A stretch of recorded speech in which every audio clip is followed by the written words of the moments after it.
What's going on, everyone? Hey, how you doing? It's Monday. I'm not going to say happy Monday, but it's always great to see you guys. But it's not the happiest of Mondays if you're a Baltimore Ravens fan.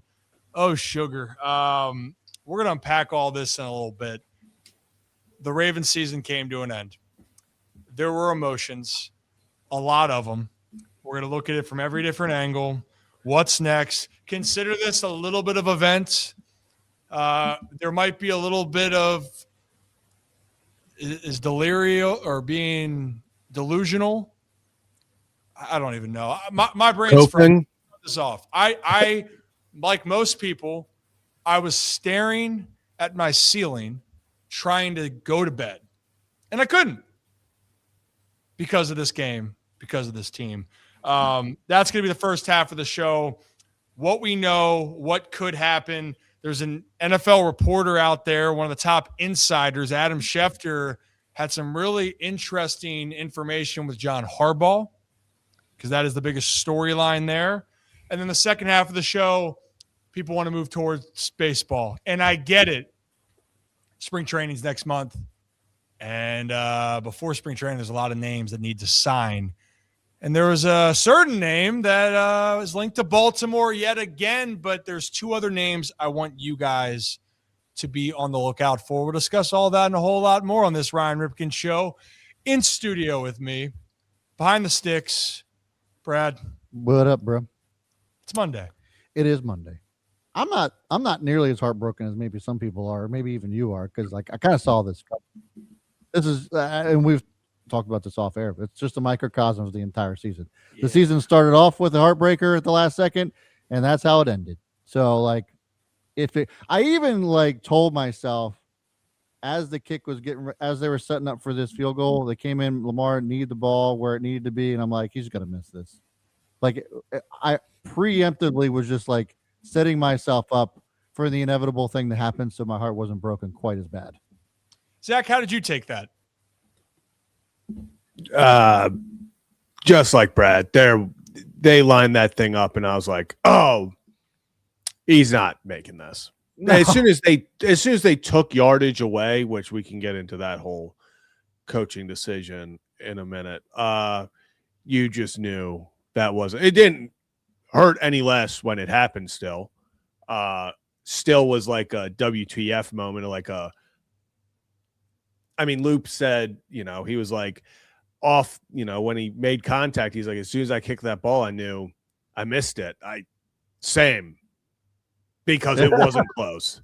No, the whole world, as soon as you kicked it, knew that was not coming close. No. Yeah, it was just the inevitable. Just such a disgusting way. The Ravens refused to ever end the season in normal fashion. Like, we could have had the most normal end to a season of, hey, Ravens didn't get it done against the Patriots. It happens. You missed the playoffs. You had opportunities. Then the Browns beat the Steelers. And you're like, And then you're up 10-0. And then Lamar drives them down the field to take a late lead. Steelers have no timeouts. 2:40 left? 2:35 left? Which I told myself there was too much time left on the clock. Oh, they scored too quickly. That's 1,000%. It was a great score. Not going to say don't score a touchdown, but just like to score. No, I agree. It was one of those things. I think, the defense is just as much to blame. I mean, poor defense. The second Kyle Hamilton went out in the first drive of the third quarter. It was over. It was done, though. Let's hop into this then before we actually fully hop in. Hey, how you doing, guys? New to the channel, hit that like and subscribe button. And I want to shout out our friends, Merit Clubs. Let's time out for a second here. Zach, you see that? Merit Clubs right behind. Appreciate them. It's 2026. And if you're looking to reach your fitness and wellness goals, well, they're going to help you with that. And we're going to put Zach to the test. He has no idea what I'm talking about yet, but he will soon.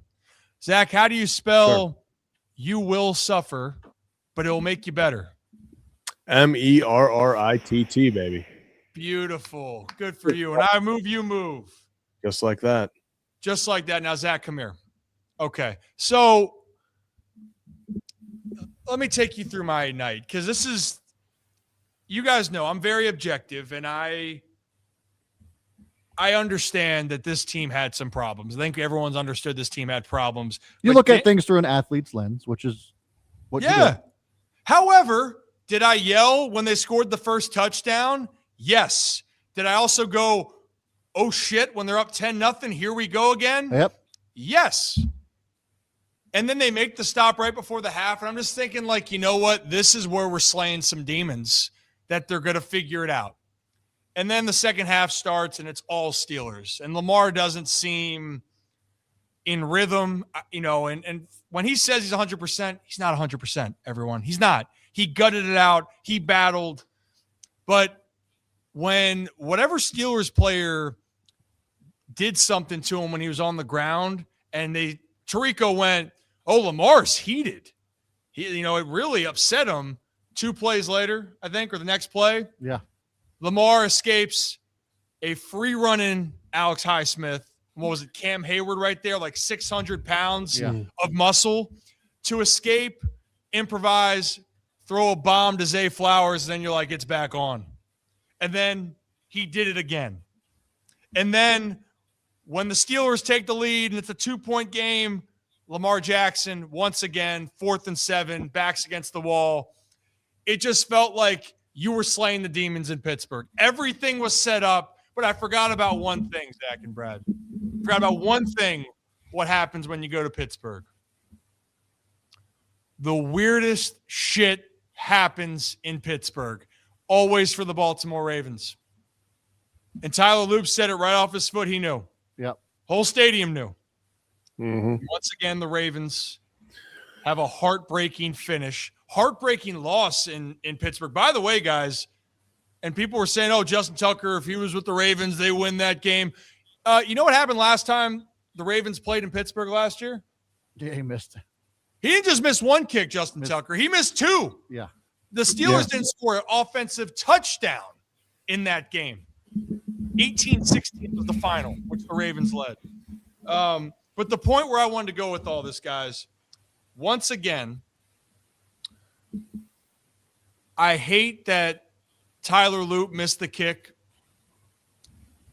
I hate that he's going to have to get that washed away from a lot of good, because if he makes that kick, everyone's celebrating him and the team.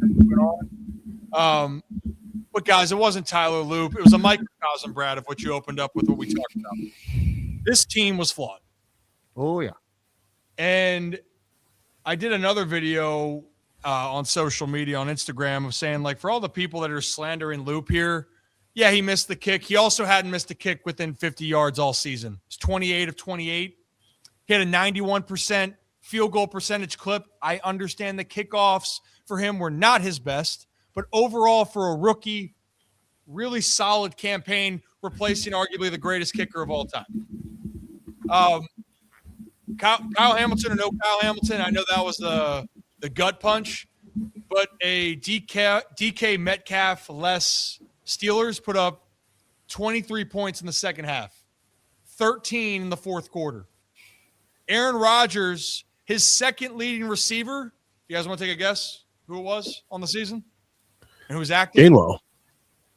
Kenneth Gainwell. Yeah. And then Matt Freiermuth tied him that night for 486. That was it. That core drove down the field and put up the game-winning drive on the Ravens. There's a microcosm. The season started on Sunday night, and the Ravens lost on the leg of a player, and it happened again on Sunday night in Pittsburgh. Oh, all right. I think I got that out of my system. You know what I hate, though, Brad? No, it's not out of my system. I'm sorry. You know what I hate about this is that a lot of people, and I knew the headlines, Lamar can't win the big game. And you know what? Lamar wasn't great for 2.5, 3 quarters. Yeah. But damn it, dude. Was Lamar not clutch when he had to be clutch? Oh, yeah. Well, and you and I were texting about this, about how during the game, about how Lamar just didn't look like himself. And then all of a sudden, somebody pissed him off. We saw it on the field, which is the first time I think I've ever seen Lamar that hot on the field. And then he became a different human being. All of a sudden, was making the throws, making the plays he needed to. But no, I think Lamar deserves a pass this season because the defense was that bad. It was just so bad. He was injured. The offensive line, what was it that Q said? Can't stop a cold, whatever it was. Can't stop a nosebleed, whatever euphemism you want to throw in there. The offensive line is absolutely atrocious. The defense is so bad.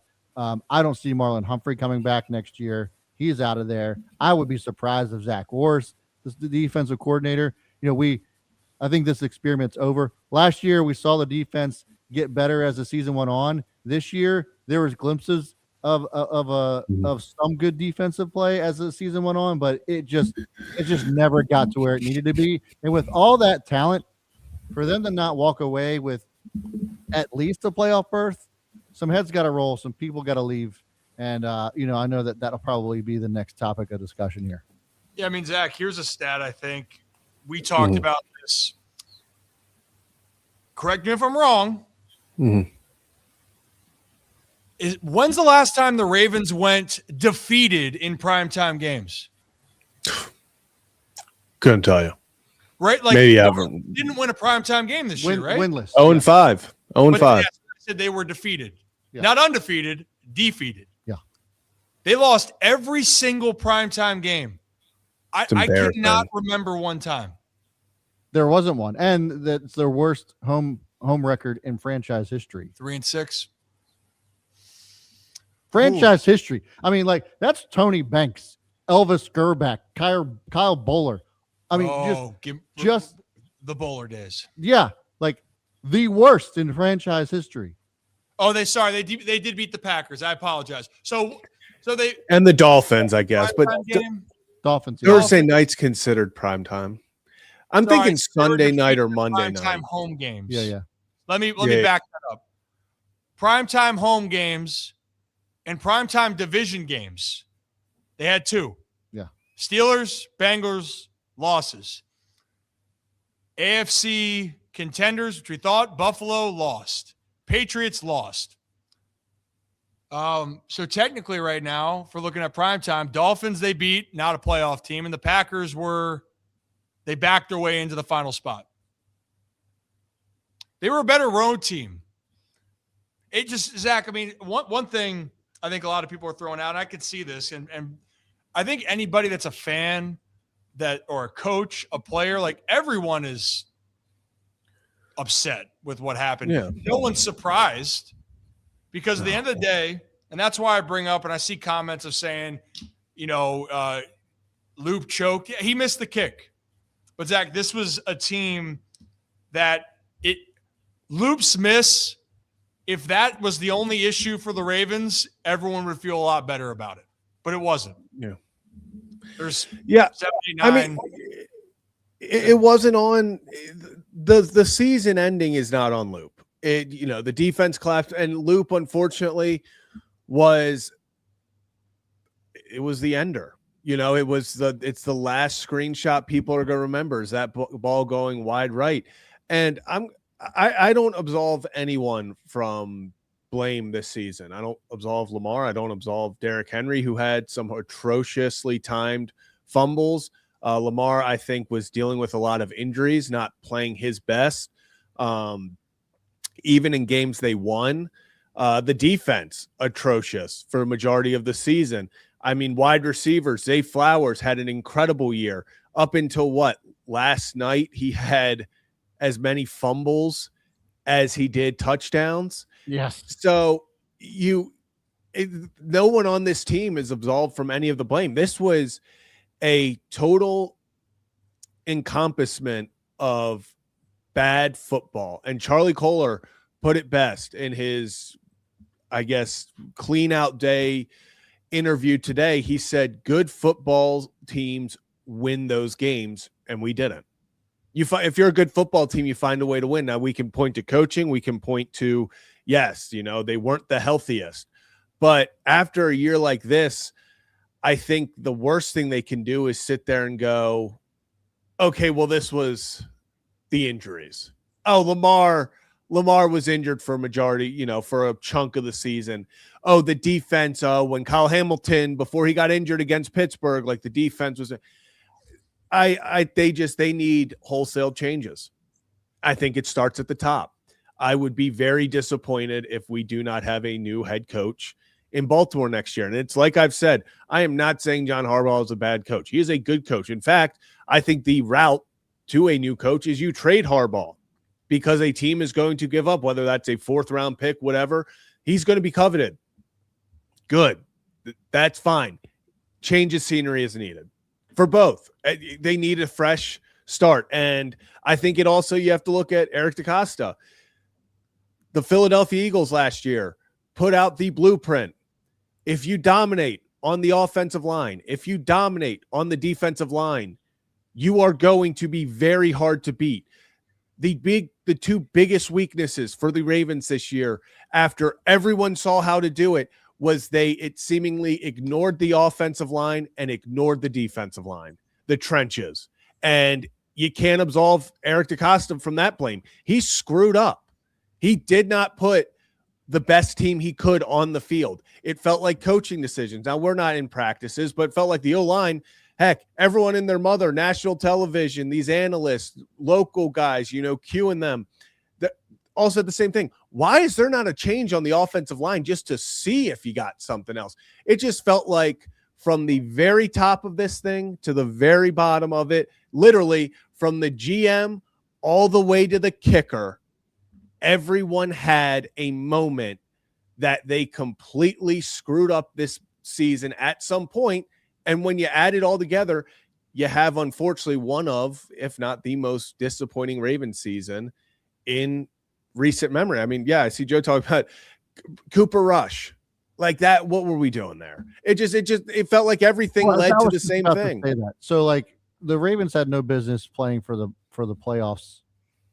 I mean, it's kind of like you said, Zach, that Tyler Loop shouldn't be blamed entirely for the loss that happened last night because of everything else that went bad in that game. Daniel Falele still has no idea where he's at every snap. I just don't know how you stand like this and don't move. I know that I don't get paid the big bucks to be a coach or to be an offensive coordinator.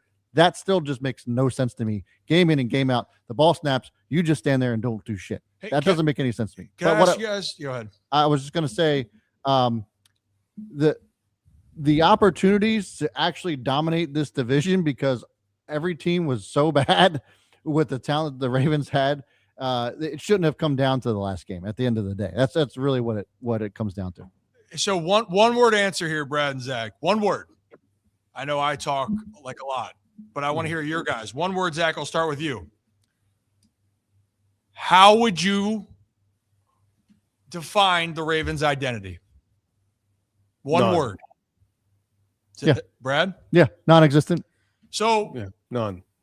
I think that right there is the biggest That's a good one. red flag.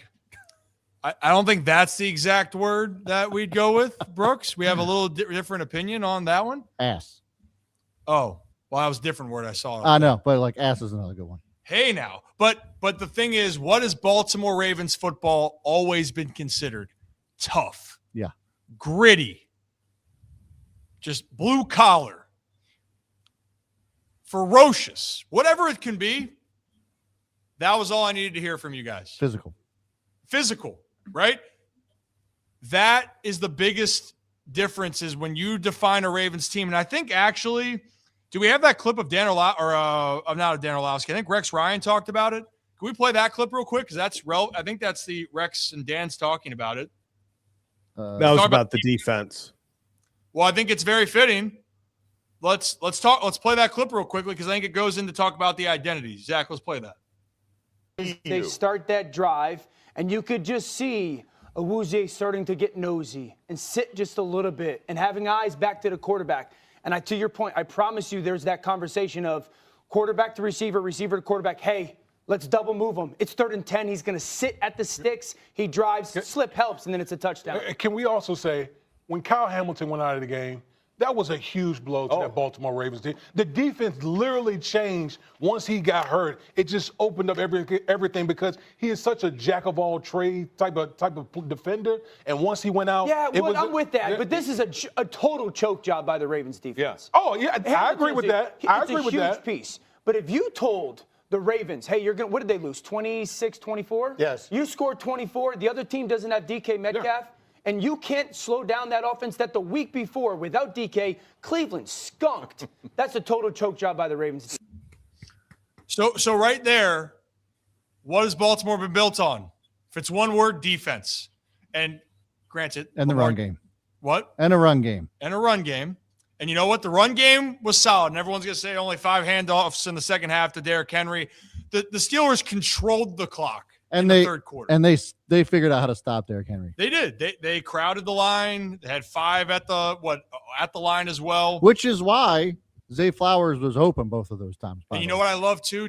I'll save it for a second. Derrick Henry being on the field for third down. So reason why that's valuable, because everyone and their mother is going to say, wait a minute, could they give him the ball on 3rd and 4? There's a chance.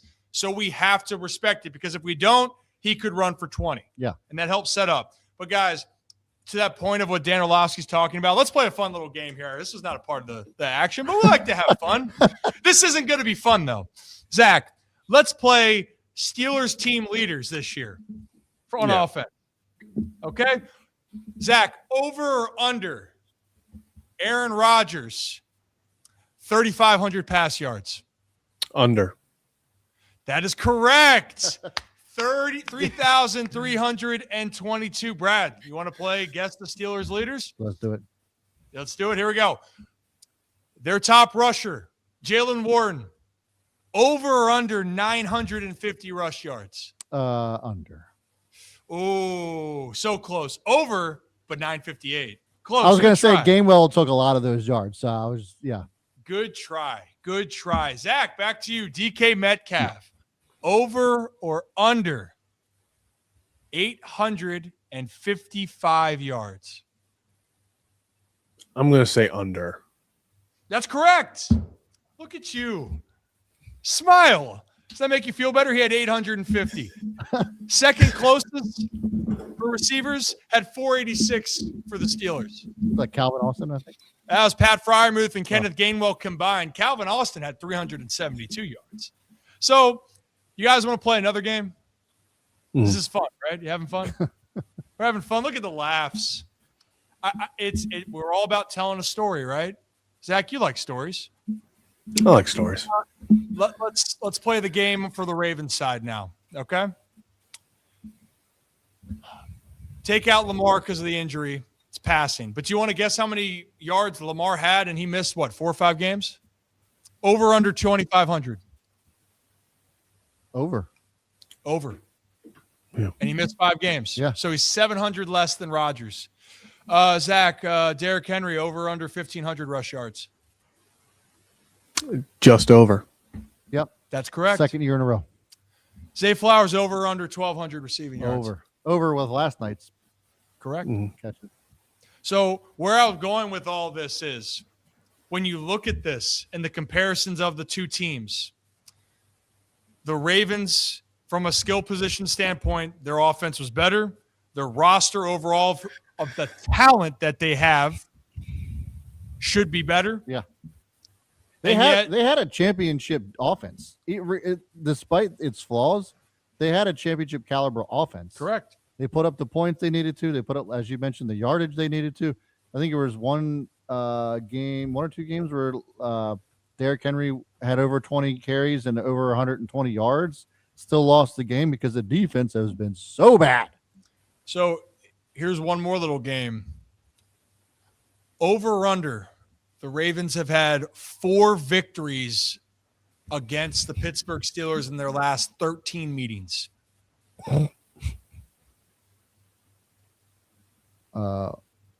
I think they have had 4. What's that, like a push? No, it's under. It's under 4? They are 3-10 against the Pittsburgh Steelers in the last 13 games. And so this whole narrative, I think what's happened, Pittsburgh for whether people believe in them or not, and that you don't think that they've had the talent or not. Pittsburgh's identity, I felt like, has always been the same with all their flaws. And I think that's what's made this so frustrating for Baltimore, is a missed opportunity. Now, Houston could wax Pittsburgh, and I think that that's happening. They should. But this is just the reality of when you lose yourself. And I think for the Ravens, what sucks is, and this is not about that they weren't giving an effort. Harbaugh said it, and I agree. I don't think anyone lacked an effort, man. They all agree that, like, we didn't do our damn job. But you know what the problem is, and I say this in the sports world, when you lose, people lose their jobs. Last year it happened with the Orioles. They cleaned house on their coaching staff. Oh, yeah. I don't know what's going to happen here with John Harbaugh. And we're going to talk about that in a little bit, in about a few minutes. But when you lose, and you lose the way that the Ravens did, time and time again, you're going to have to make a change, because you need to figure out, if you are going to define your team moving forward, what's your identity? You have to have an answer. And for the 2025 season, the Baltimore Ravens didn't have an identity. And with this group, they're missing the playoffs for the first time since 2021? Yep. Mm-hmm. And it's going to be the first time that the Chiefs or 1 year of the Bengals is not going to go to the Super Bowl in the AFC. That's how wide open it's become. And it's a missed opportunity for the Baltimore Ravens on a very disappointing season. But guys, I know that was a fun game. I know you enjoyed that. Zach's face I don't think that was your favorite game, Zach, but thanks for playing. Yeah, it just happened. No, I'm not happy to be here. But like, we're talking about it. We're just talking through it. Hey, you want to cheer up? Hey, Zach, let's get a little bit happier. Let's get a little bit of energy in here. Come on, Zach. We had a lot of energy until Tyler Loop's foot hit that ball, and then hey, Zach, it all went out the window wide right. I'll tell you what, that the catch on fourth down by Likely was just ridiculous. I mean, I was like, hands in the air. I was like, holy shit, like, we might win this game. It set the stage of, like, we're slaying some demons. It's, we're cleaning up the mess. Yep. Already hugging. I said last night on the post-game show. This was a game just for an opportunity to play one more game before your season's over. Because, like, whoever, whether it was Ravens or Steelers, go play Houston, like, I'm taking Houston's going to wax either one of these teams. I'm taking it to the grave. Ravens, if they beat Houston in the playoffs, they were going to go to the Super Bowl. Am I being a romantic for the Ravens? Yes. And I'm not afraid to admit it, okay? But if you're new to the channel, hit that like and subscribe button. Hey, but I got something positive, Zach. Come on. Hey, Zach. Zach, back up for a second. Now come here. Hey, you like that? Zach, or Brad, you like that? That's my way of zooming in. Zach? I know it is. It's corny AF. And somebody already does this, by the way. It's not an original thing. That's fine. Hey, you want to turn it back or you want to zoom in? Hey, Brad, do I care? Come right here. Yeah, beautiful. He wasn't even on the screen. Beautiful. Okay. But here's a positive thing, because in 2026, it's a new year, and I want to tell our audience, before we get into this hardball conversation, because there is some things rumbling, we're really grateful for everything in 2025. We had a great 2025. We've had some great partners and sponsors in 2025. Ladies and gentlemen, we're adding another one to the crew. It's big for us. It's big for you all. Hey. And you're going to see a beautiful photo of myself right here, which, the hair actually that was a good hair day for me. But guys, I'd like to welcome to the 2026 Ryan Ripken Show partnership, AutoStream Car Care Center. Boom! Hey, thank you all. There we go. AutoStream. So AutoStream. It's a little bit of a mouthful. I'll get it down. Yeah. Say that 5 times fast. AutoStream Car Care Center. Yeah. I think we're just going to say AutoStream. Yeah. We're going to keep it there. That'll be good for me. AutoStream. Did you catch the stream? AutoStream. Ooh, I like it. Ooh. Zach, write that one down. So AutoStream in the Maryland region, they've opened 10 locations. And actually, Jordan Stout did something with AutoStream. If you guys watched it, I kind of spoiled the news because Stout was doing work with them. Yeah. So we might have a collaboration. I know, Brad, you felt a little left out. I'm sorry. You're invited. Always getting left out. No, you're invited. Nick actually was in his feels. Yeah, Nick is not invited. Yeah, he was not happy about that. Nick's you know, after last night, hold on. Come here. After last night, Nick standing with Tyler and Jordan for that matter, but like Mike Tirico was talking to Tyler Loop and Nick was like right there, like just by his side, stand up guy. Like I was like, hell yeah, Nick, for just supporting this guy. Yeah, he better. He signed a 4-year extension. Yeah. He's going to be here. And so maybe we'll invite him to AutoStream in that case. Yeah. But in 2026, he redeemed himself. We're going to have more opportunities. But one thing that they wanted to offer right off the jump here, hey, how you doing? If you go to an AutoStream Car Care Center and you just say, hey, I saw it on the Ryan Ripken show, $50 off any service. And look, cars get expensive.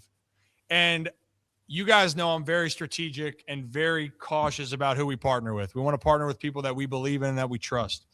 And I can tell you wholeheartedly, the first time I actually worked or saw it in action, Thanksgiving. Zach, you know all about this drive to Ohio. It can get a little bit dicey. It can, and that's why you need some help. So I went in because I was having issues. They solved my issue within 5 minutes. Told me what my issue was. Whammy got on the road. And we're all about team, family-oriented, doing the right thing. I was so impressed by it. And I shouldn't be because that's their ceiling. By the way, they have like a 4.8 rating on Google. But anyway, we'll talk more about them later. What, you don't think? Hey, Zach, go look up the ratings, buddy. I just thought that like you slipping that in there was just funny. Yeah, well, they have 4.8. Part for me is that's their standard, and I think that's what we want. We want to be along with groups of people that care about others, doing the right thing, because we also know you want to feel like you're in the right hands. So check out AutoStream Car Care Center, Brad. Yes. $50 off, but appreciate you guys. And that's the first thing. We're going to work on, have you seen the stream, AutoStream? How do you want to do that, Brad? I'm going to think about it. But I do like to have you seen the stream. Did you see the stream? And then you can go AutoStream. No? Yes. I'll think of something. Less corny. Less corny? Yeah. Jack, you got any thoughts? You just going to sit there? It's like some of our stuff is corny, but it's funny. Like the West Virginia is funny, but it's also corny. West Virginia. Everybody's bought into that. So now I got to come up with something really creative. Yeah, maybe we should bring back Rocco Sucks. Ooh. AutoStream. Rocco Sucks. AutoStream. Hey, we got a new member. Hey. Hey, Mary. Thank you. Thank Mary. you. Welcome. Appreciate you. Yeah, you're right. We gotta come up with something clever. We will. It's usually organic. As we keep running with AutoStream here, something will pop and we'll be like, yep. We're running with that. Whammy. All right. Back to football. Just like how you spell dollar, Zach. Oh. I don't you know what? I don't know if that is the phrasing. However, we're getting. I was actually yeah. See the ideas are flowing. Yeah. I was actually thinking. I was like, it's a shame that like this wasn't like a what's that the prostate health medicine or whatever, like the stream, AutoStream. You never seen that for prostate? Yeah, like. If you are an old man, have a enlarged prostate, you don't have a really good stream. Oh, that type of stream. Yes. Oh, not the one that you were thinking of. You know what? When I think about prostate, I'm going back to my playing days, and I was going to be one of the next. Now we're getting crazy. Zach. See, and you know who couldn't handle that? Rocco can't handle that. No chance. Well, the most immature guy in the group couldn't handle it either. Which would be me. That I still can't believe that was even discussed, that you were the most mature in this group. This is Kevin thought that I was the most mature. Oh, I'm aware. Yeah. I'm aware. Zach, that was just one of the biggest. Like, I'll never forget when he said that. He was like, "I think it's Brad," and we all stopped and we're like, the guys over AutoStream have no idea what they got themselves into, but they are going to love us. They are going to love us. We are excited to work with them, and we appreciate all of our partners and sponsors. 2026, we believe, is going to be the best year yet. And you know what? Football season's not what we wanted, but we think baseball season is going to whammy. Rock your socks off, Zach. Is that better? yeah. I'm trying to think. That's just not the answer. I'm just wanted a little bit of enthusiasm. I was trying to, I'm not going to lie. I was going to try to make a Christmas thing and then like it slipped. Like I tried to do like on the fly, make like a, it could be big Christmas every day when you tune into the Ryan Ripken show. But then like I was too slow with it. We're working on it. It seems like Tom's the only one that's having some original ideas in there. Maybe not the right ideas, but he's got some ideas flowing in there. But let's get flowing. Let's get flowing back to this conversation. Well, let's get flowing with all. Let's get back to the stream. Like hey. So there's been a lot of speculation. I think the biggest conversation right now, right, is going to be around the future of John Harbaugh and the Baltimore Ravens, because that has continued to be brought up, especially as the season has gone the way that it has, and then especially the way that it ended. And I just mentioned, when you lose, you have to reevaluate. And when you lose with high expectations, then changes can be made. So I want to start with some of the player reactions after, and then we'll get into what Adam Schefter said on the Pat McAfee show, because I think it's all very intriguing. Now, I want to preface, after a game, players are emotional and they don't want to be thinking about the future, but the way it's answered, it's going to make you think, because we're going to evaluate things here. So Lamar Jackson was hot after the game. Jameson Hensley then asked Lamar a question specifically about Harbaugh, the future for Lamar and the Ravens. Let's play Lamar's reaction first. You asking me about next year. I'm so caught up in what just happened tonight. I can't focus on that right now. I just told you, like he asked me, "Are you stunned?" I'm stunned right now. I'm still trying to process what's going on. Like, I know we lost, but All right, thank you, Lamar. Yeah, he wanted to say fuck. he might have. He half said it. So that was Lamar, and the part was he was very pissed off, and rightfully so. That's a heartbreaking one, especially the ways that they've lost recently. It's been right down to the buzzer in the do or die games. Now, Ronnie Stanley was asked another variation of the question, but it was about John Harbaugh and the future of the team. Let's play his reaction real quickly. Yeah, I mean, I just let those guys handle those things.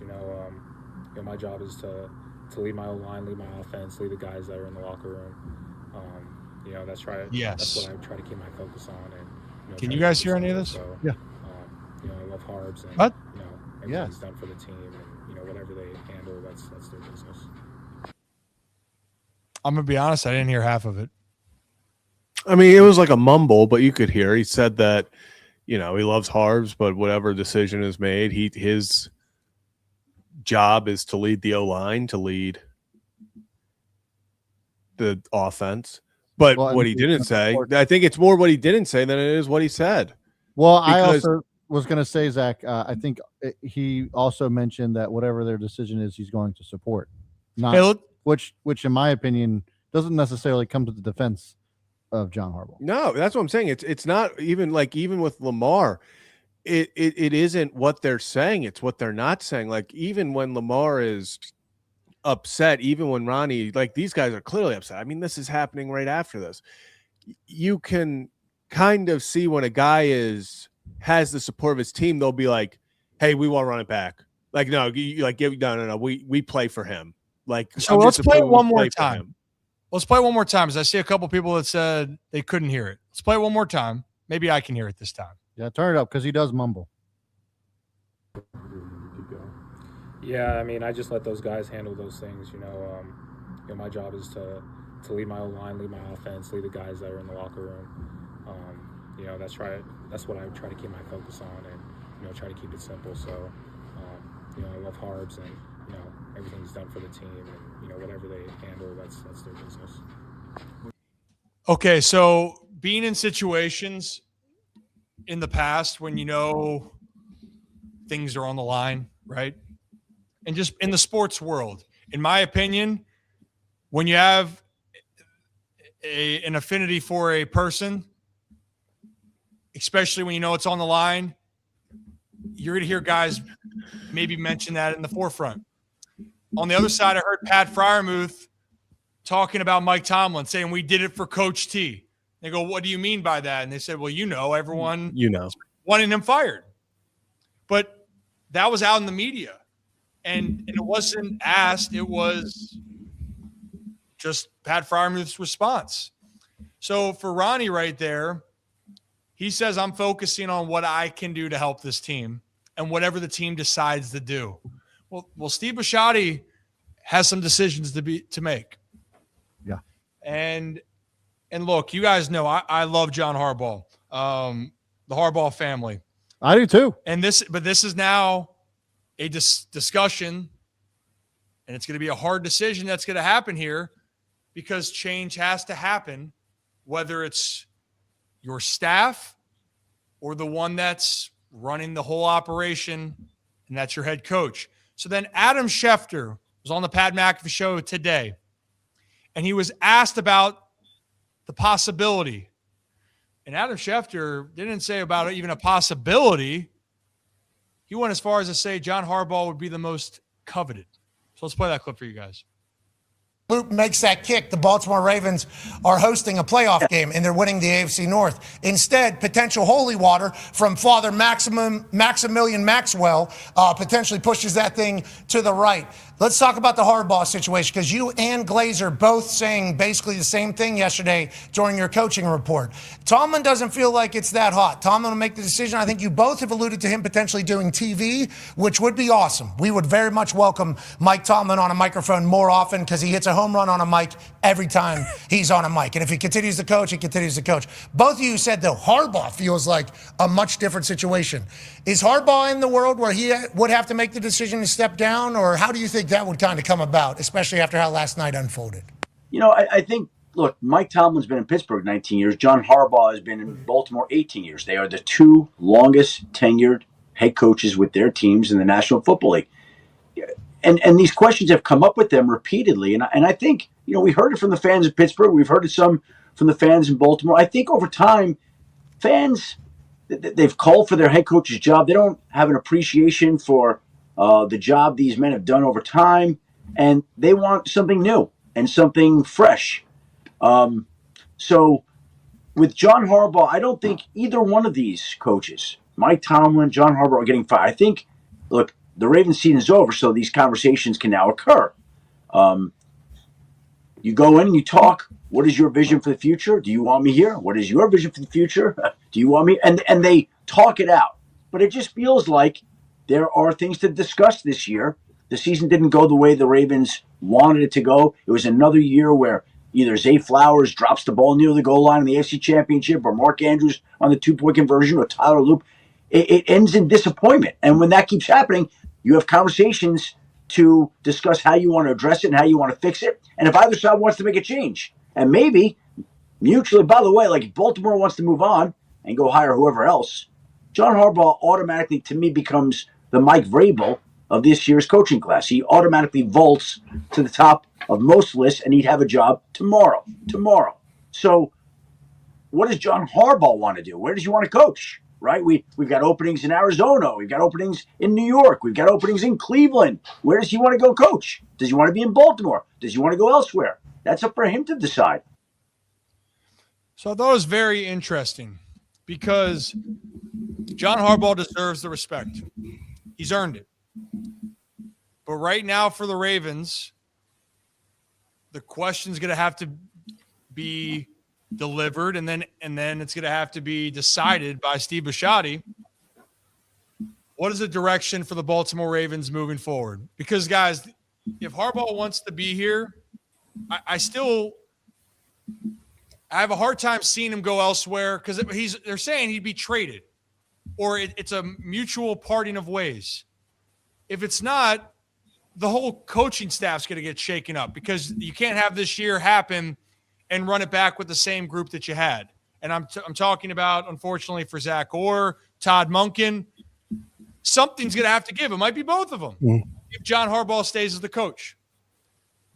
But to Adam's point, teams around the league have been chomping at the bit to feel like they can be relevant again. And John Harbaugh, being with the Ravens, whether people want to admit that or not, they have been a stable organization, and John deserves credit on that. And Zach, I think those are the rumblings that we're hearing. And if I'm John, if Steve really saying, hey, we want to move on, I think it would have to be sooner than later because it has to be. Probably want to make this decision on John as well. Yeah, I mean, this decision has to be made soon. And I will say, I'm so tired of analysts and insiders and stuff talking about, the Ravens, and they're like, well, I feel like they just don't appreciate what John has done. I appreciate 13 years ago we hoisted a Lombardi. That was dope. But since then, we've had ups and downs. I think, you've been to one AFC, 2 AFC championships since then. You've had a top 2-3 quarterback at the position now for going on 7 years as a starter. You've made it to a single AFC championship. We've had a million different coordinators. We've had a million different sets of players, and it feels like they lose the same way every time. And I think it comes down to one common denominator. There's one man who's been there who oversees it all. So I think it's at the point where, John Harbaugh, if he is let go, if he is given the go ahead to go look for another job, he's going to have his pick. And that's the reality of it. And he should. What he's accomplished. I just think the message is stale in Baltimore. I don't think it's anything to do with his ability to coach. I think he establishes a culture. I think he raises the floor. But I think we're just at the point. Same thing. I think the most, closely related situation is the whole Andy Reid in Philly. Andy Reid was very successful in Philly. It was just time for a change. It was just, yeah. And guess who that's worked out for? Both. Everybody. I think both the Eagles and Andy Reid are very happy with how things have unfolded since then. Multiple rings between both of them. So no, I don't think the decision has anything to do with will people want John Harbaugh? Yeah, they're going to want John Harbaugh. I'll go even as far to say if the Ravens announced right now that John Harbaugh they were parting ways, that there are going to be some teams that question whether they want to get rid of their guy so that they can get into the John Harbaugh sweepstakes. I think he is still a great coach. The message is just after 18 years, that happens. Like, it's not like he's in year 5 or 6 and you're like, oh man, it's the message. This is 18, 19 years. Like, this is just, that happens. That's the natural part of being a coach. You're hired to be fired eventually, and only a few ever don't get that. We had Bill Belichick, one of, if not the greatest to ever do it, get fired from New England. They botched the first hire. Let's call it what it was. Yep. But within a year later, man, they're right back to what they were. I think it's at that point where it's not hey, you're a bad coach. Hey, we don't believe you're a good coach. All this stuff. Simply put, message is stale. I think both guys could benefit from a change of scenery and a different voice. You know what I'm curious about is it goes back to what I mentioned earlier about identity. Like, what do you want your team to be moving forward? It's going to be with Lamar Jackson as your quarterback. That would be the biggest shock if Lamar leaves Baltimore. I don't see that happening at all. That also is what can ruin a franchise, trading an all-time great, which Lamar is going to go down as. If he continues to play, he's going to go down as one of the all-time greats. and you can't even imagine trading one of those guys in his prime. But the thing is, whoever is the head coach, if John stays or it's someone new, guys, the expectation is going to be the same. Yep. Because even with the group that they have, the core pieces, they can still build around and should still contend to win the AFC North and should still contend to win the AFC. But how do you want to do that? I think that's the part that I'm really curious of how it's going to unfold. But you know who needs stability if you're looking out there? Like the Giants need stability. They got some young pieces on the offense and defensive side. That's an appealing place. And I think there's been a lot of links there for what I'm seeing is that the Giants would be really interested in Harbaugh. Yeah. And it makes sense. You know, it really does. But Brad, I'm still having this feeling.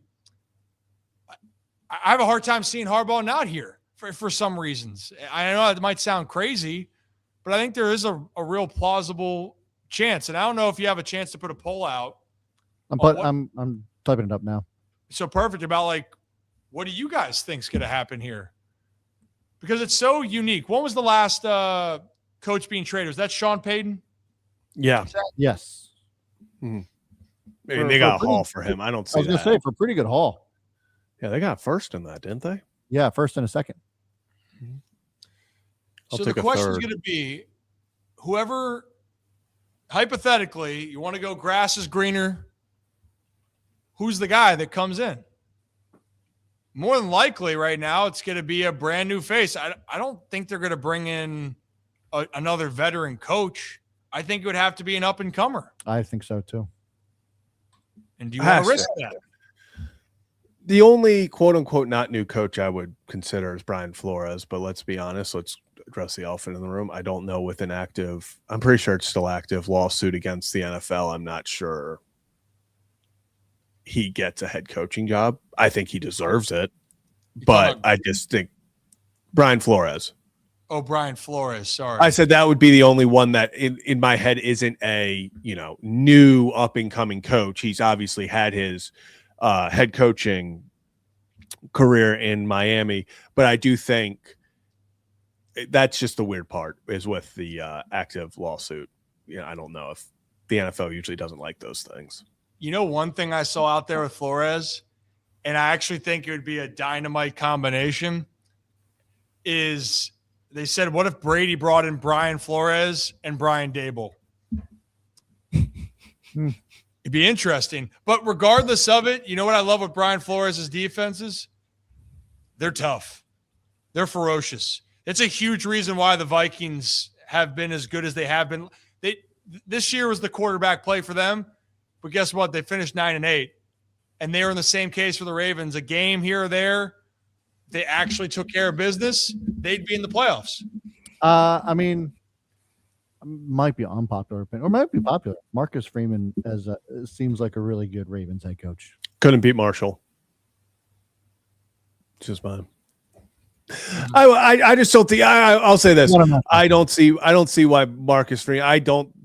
I think college, especially when you have a job like Notre Dame, especially I'll just say it, especially if they really sign this clause, and I mean obviously it's official, where they just have to be like in the top 12 before a certain date and they're automatically in the college football playoff. It just feels like they make their own schedule, all that.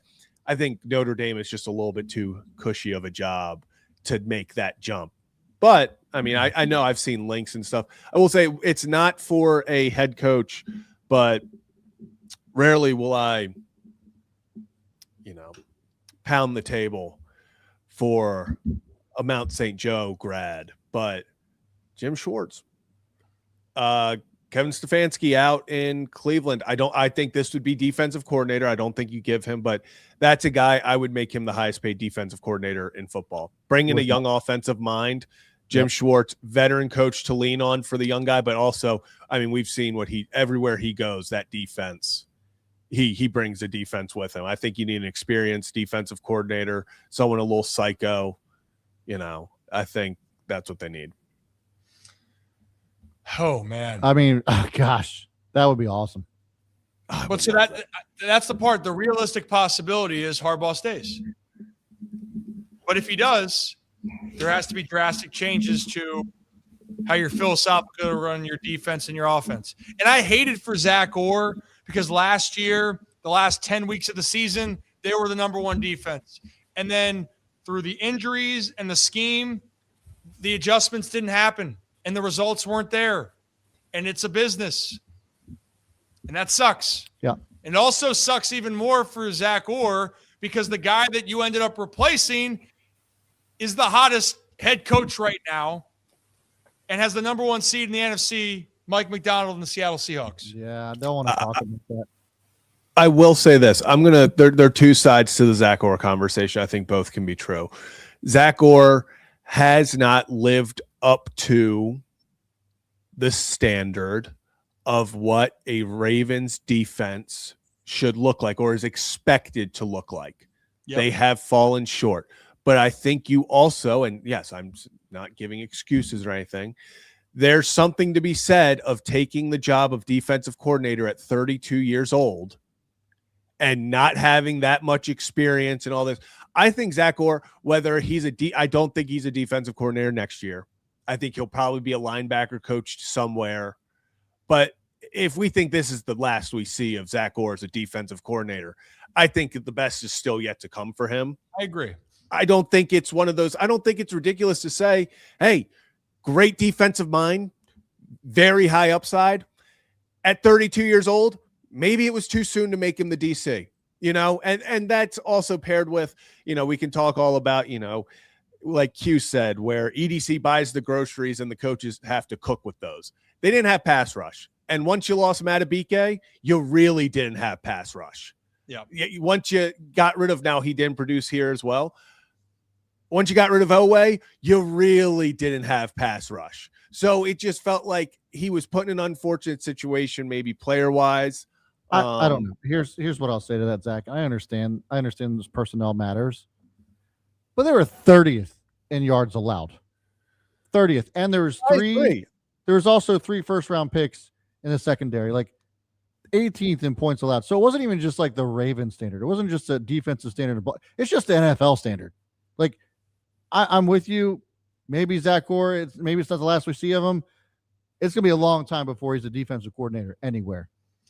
Yeah, I think a few seasons. But I just think I just can't, with the way the defense, like even last night, like it sucks because it's like, oh, blown coverage, Calvin Austin wide open. And I'm sitting there and I'll be honest, I was screaming at my TV. I was like, how the hell do you let someone just not cover someone? Then you see Awuzie just flat out slipped.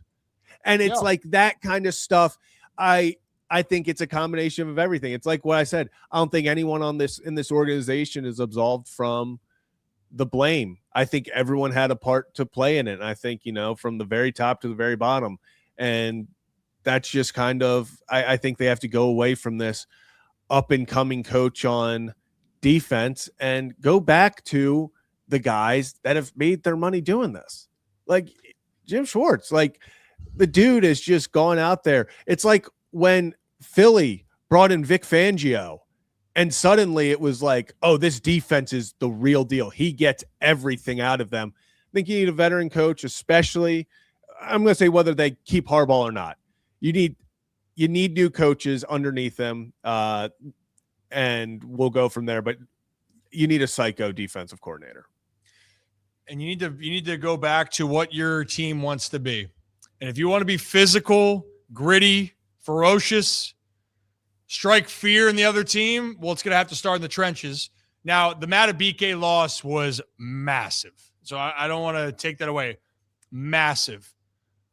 But you also thought that some of the pass rushers that you had going into the season would take that step. Mike Green's young, but until you traded for Jermont Jones like that, you were really relying. He was a dog, by the way. Right. Jermont feels like a Raven. Yes. Acts like it. I loved his energy. But for the Ravens overall, there is something to be said that Odafe Owe, who couldn't get it going here, and you can say scheme, he goes away and gets 7.5 sacks after he leaves. So is that saying, is it talent, development, whatever it may be, that's fine. Get who you want and who you're going to shape your defense around next year, and you need to build to that. And my guess is it's going to be in the trenches, and then you're going to be aggressive with some of those outside linebackers. It can't be a coincidence to me that guys like Jadeveon Clowney and KVN and all those guys that in 23 last year, Mike McDonald was here, had a bajillion sacks. And then all of a sudden you have the same personnel the next year, and then there's nothing. I mean, just nothing. Well, KVN last year, but no, Clowney for sure. I think there was more juice. Yeah, for sure. Yeah. But that's where it comes down to putting your players in the position. Yes. And I think when the Ravens had the right personnel for Zach Orr, they had success down the stretch in 24. But the problem was injuries are a part of the NFL. So, like, I look out to the San Francisco 49ers. That defense is decimated. They didn't have Nick Bosa, Fred Warner. They're down to their fourth corners. But, like, Robert Saleh had to readjust for what he had. And it wasn't pretty all the time, but they readjusted for what they had. And it felt like at times, whether it was blown coverages or whatever it may be, it wasn't on the same page. But the one that's going to take the fall first, it's going to be the coaches and then the players. But whatever coach you bring in, he's going to have a say on what players he wants. So time will tell. Oh, you know what? To a better 2026. It's over. We're smiling through it. I will say, end of the day, yeah, go ahead. I was going to make a tweet, and I'm so glad I didn't. But I was like, you know what? Maybe 2025 was the issue, because it was, let's not sugarcoat it, atrocious year in Baltimore sports. From the Buffalo, it's the start, like the actual calendar year. You had the fun win against Pittsburgh last year in the playoffs, but then you had like the horrible ending. You had an atrocious, just like what is going on for baseball season, where you just felt like nothing ever clicked. Then this whole monstrosity happened every week with the Ravens. And I was like, you know what? Like my copium, my delusion was, I was like, it was the year. I was like, it was the year. It's 2026 is the year of Baltimore sports. It was not, or it has not been. We are 5 days in. We're on to 2027. Maybe that's our year. Hey, you know what? It's all ahead of us. It's all in front of us. It's all right in front of us. Hey, you know what? We love football season. We love it. Our backbone, baseball's going to get humming here for the entire picture. So it's already buzzing. It already is. You say fuzzing or buzzing? Buzzing. Already buzzing. So we'll close out this conversation. Brad, what was the poll at right now, out of curiosity? So I asked a couple of options. Where does John Harbaugh land in 2026? The Ravens.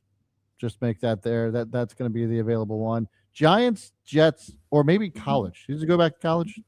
Just leaving that as an option. Over half of the fans here say that he's come back to the Ravens. Rip. And you know what? That's what I'm saying. I have a really hard time believing that there's going to be this drastic shift. I really do. But at the same time, no matter what, the standard in Baltimore needs to get back to, you got to get to the Super Bowl. And it hasn't happened in 13 years. And they've been close at times, but other times they've found ways to lose that makes you think, what if? And at some point, you're not going to have a two-time MVP. And regardless of all the things, Lamar Jackson in big moments has proven he can handle it. Not every time, but last night he did. In Buffalo he did. The Ravens just need to find a way to get over the hump. No ands, ifs, or buts about it. And that's all I have to say about that. You know what movie that's from, Zach? No. Like, I've heard that, but like off the rip, no. How about Life's Like a Box of Chocolates? You'll never know what you're going to get. You know what movie? Now I feel like is it Will Ferrell? No. It's actually a serious movie, and I just kept running. Oh, is it Forrest Gump? Yeah, there we go. Yeah, the box of chocolates one. I was like, okay. Yeah, that's It's 2026 has just not been our year. Like Thursday is back to our movie club. Have you watched Gladiator? I thought we were watching Troy. No, Troy's Troy. first. Did you watch Troy? No, but Troy's first. Brad. You know what? I'll say this. I blame Rip because we were both supposed to watch when we both had to watch Wanderlust. We had to push it off a show, and it got me off. I was in a rhythm, just watching movies. We were fine. You just didn't watch Troy. But because Thursday's when we're talking about, I just knew ahead of time. Okay. All right. I'm going to stretch. You know what, guys? I appreciate all of you out there, and Brad and Zach. I appreciate you guys. And if you are new to the channel, hit that like and subscribe button. Ryan Ripken Show. We're live here Monday through Friday on YouTube, X, and Facebook. We also are on Apple and Spotify, wherever you find your podcast. So hit that like and follow button. We'd greatly appreciate it. And we're going to rock and roll. So the second hour of the show, we're going to make a move over here because, Brad, you said that baseball was buzzing. It is buzzing. So we're going to be buzzing. buzzing. And actually, Christmas is still around, in case you haven't wondered. Happy holidays. Yeah. It's a big Christmas. Still here. Christmas never left. It never left. And side note, saying this, Joe, happy birthday to your mother. 75th birthday. Hey, how you doing? Happy birthday. Happy birthday. Happy birthday to you. Joe's Joe, mom. what's your mom's name? Joe's mom. Joe's mom. The more you know. All right, guys, let's make the move over to baseball. Shall we make the move? Let's do it. And as always here, we're going to make the move, and it's always under 3 seconds, but let's make that next move, Zach, with bam. Hey! We're going around Maryland with Next Move Charm City. Brought to you by Next Move Charm City and the Belanger team over at Lone Depot. Shannon, Brett, Rich, appreciate you guys. And if you are looking for a house, whether it's, where's my glasses? I'll just rip it off. Whether it's suburb, city, or shore, make the right move with Next Move Charm City. Bada bing, bada boom. I don't have anything to throw. Throw the laptop.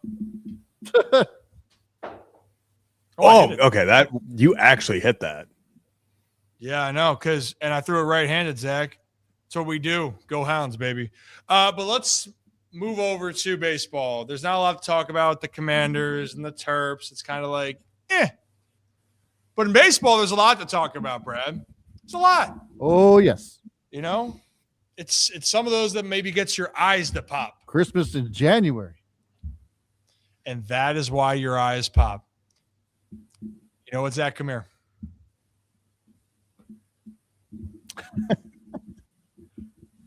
So we wondering when the holiday season ends. Doesn't end. Christmas. It's back. Christmas. Zach, I think this is your Christmas. Yeah. Big Christmas. For those who don't know, John Kenzie Noel. Apologize if I butchered the first name. AKA Big Christmas was signed off of, or I guess claimed off of waivers by the Baltimore Orioles from the Cleveland Guardians. So he's coming over from, I think if you're looking for the connection, Craig Albernoz, bench coach last year, there's the connection there. And you're also sitting there and you're saying, man, why does that sound familiar? Well, because his first game, his first at bat ever in Major League Baseball, this 6'3", 250-pound behemoth walked to the plate and went dead center at Camden Yards. Maybe we see more of that, but it is a low risk, high reward on a guy that, I mean, if you want pop, you're getting pop.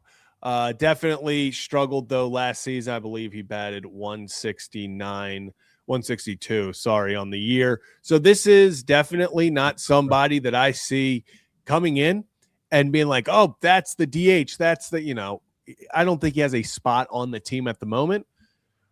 But if we remember a guy like Ryan O'Hearn, when he was signed, he didn't have a spot on the team at the moment. There are plenty of guys that when signed, you just see what happens. And I think that's this is a flyer. It's a lottery ticket. Mystery Christmas present. Never know what you're going to get. If you will. Yes. Yeah, if you will. Hey, but here's the thing, right? It's a depth move.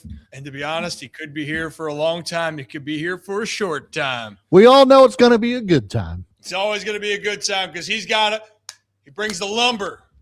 And you know what? If he makes contact, that thing can go a long way. Oh, yeah. But for the Orioles, right? Did it a lot in Baltimore, by the way. Hey, you know what? Camden Yards. It's very festive around the holidays. But guys, that's not the move that like people are really interested in. You know? Yeah. There's a lot of names out there still. And so I wanted to bring to your attention some possibilities. Because I think there's 3 that people have their eye on. First one would be, well, guys, if you're going to trade, well, Freddie Peralta, what's going on with him? Well, Zach, I'm glad I know that's what you were asking. But apparently Freddie Peralta, he's got some suitors. According to Underdog and Will Salmon and then Ken Rosenthal, Yankees, Mets, Dodgers, Braves, Red Sox. Don't see the Orioles on there. But Freddie Peralta, hypothetically, if he's available, he might be the best pitcher that's on the market. He's that good. But I don't know if that's going to be the move, Zach. I don't know. Maybe it's going to be Framber Valdez. Hey, come here. Framber Valdez, up until that grand slam against the Yankees, he felt like he was going to be the connection. You're hearing a lot of reports about the Mets and the Orioles. But guys, I got to be honest. It seems from the reports it's cooling down for Valdez, which is still kind of shocking because I think he's a great starting pitcher. I think he's really going to help a team. Mm-hmm. But then there's a Ranger, third option. Apparently, eyes are getting big, Zach, for one Ranger Suarez with the Baltimore Orioles. Brad, do you think it's worth us playing the Jim Bowden clip? Yeah, because because it's ironic, and I'll explain this after we play it because I think that Jim Bowden might be listening to the show. All right, let's play that clip real quickly. Jim Bowden on foul territory. Sorry. I have this echo going on, and it's throwing me off. Jim Bowden was on foul territory, and he talked about the Ranger Suarez, Baltimore Orioles. That's not a rumor. That seems like there's some serious strong interest. So let's play that clip. It depends if they're done with their pitching, which they can't be. That's the biggest question. It will continue to be the big question. If I'm them, I'm getting Framber Valdez and Ranger Suarez. Now, they're not going to do both, but I think they are going to do one. It doesn't sound like it's Valdez from my sources. It sounds like it's Ranger Suarez, and it sounds like they have been very aggressive and are strongly in. They haven't been able to close the deal, but they kind of feel like they have a chance. We'll have to wait and see. But that's going to be the question about how far Baltimore goes. It's not going to be about the lineup, the offense or the defense. It's going to be how far can the pitching come. And also, what can they do at the back end? Look, I like the Helsley and Kittredge signings, but why was Helsley's fastball hit so hard last year? Was that release point? Was that arm angle that needs to be adjusted? We know it's a wipeout breaking ball. We get that. But he's going to have to figure out that fastball so it's not so hittable. Can Helsley come back and be the impact closer he was in St. Louis? He didn't look good with New York. Was that a New York thing? Was that a mechanical thing? I don't know. But pitching is going to determine what Baltimore can do. Look, right now, I still probably have them in fourth place in the AL East. But if the pitching comes through, if Rogers is the real deal, if Kramer comes back, Bradish comes back, you sign Ranger Suarez, then can I see this team in the postseason in October? Yeah, they got a chance. Now, where have I heard that before?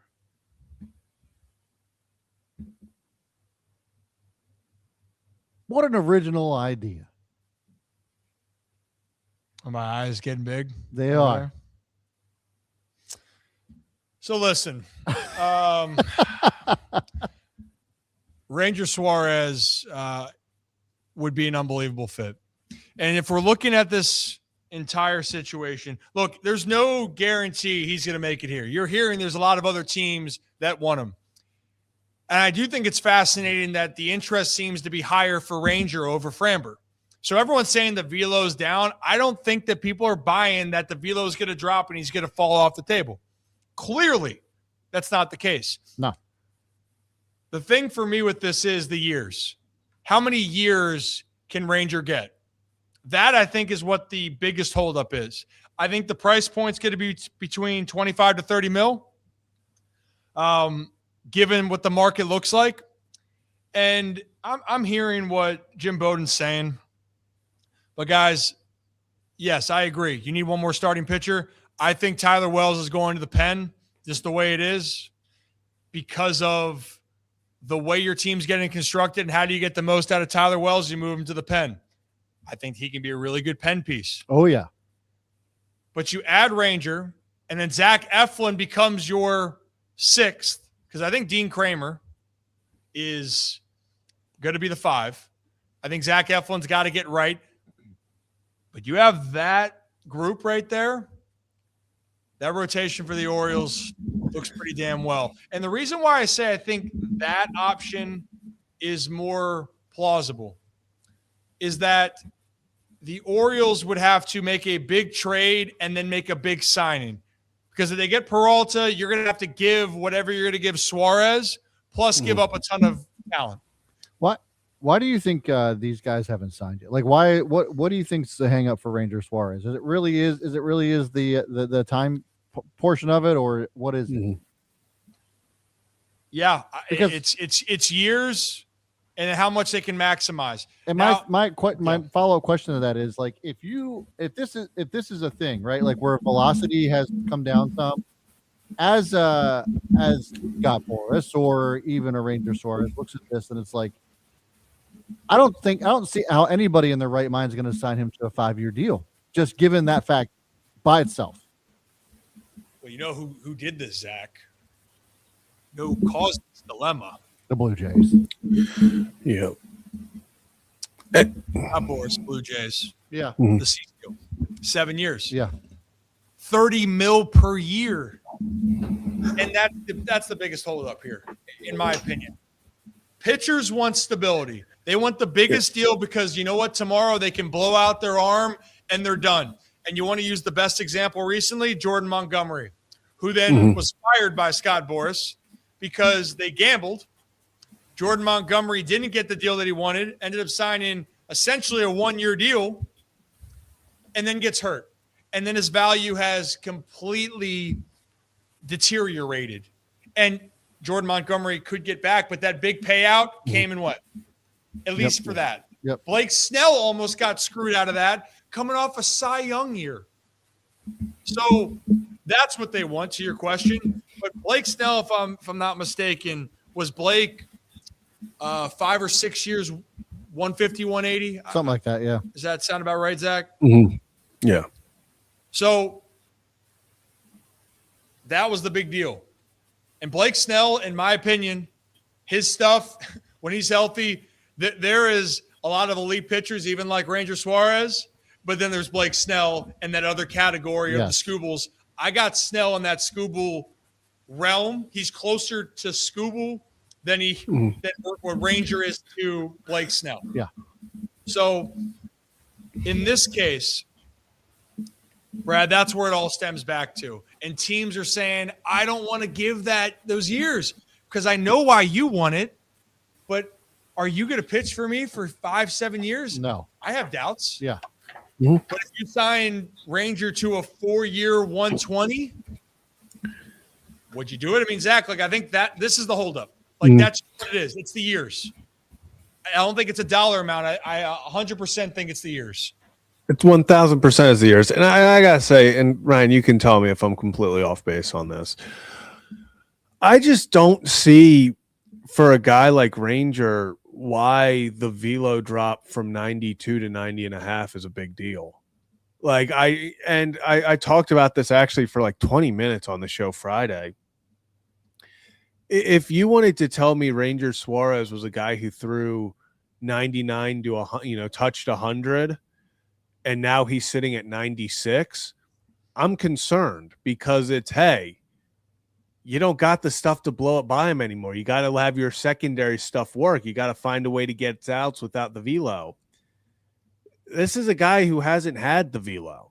He's never had, I think he's like the highest he ever was when you look at, percentiles in baseball. He was in the 34th percentile at his peak for average fastball velocity. He's a guy who's always known how to pitch, and that's how he's gotten outs. That's how he's been successful. He not once was ever a guy that sat there and was throwing 98. He didn't beat you with velo. So for me, it's less of a concern if he's still throwing 90, hitting 91.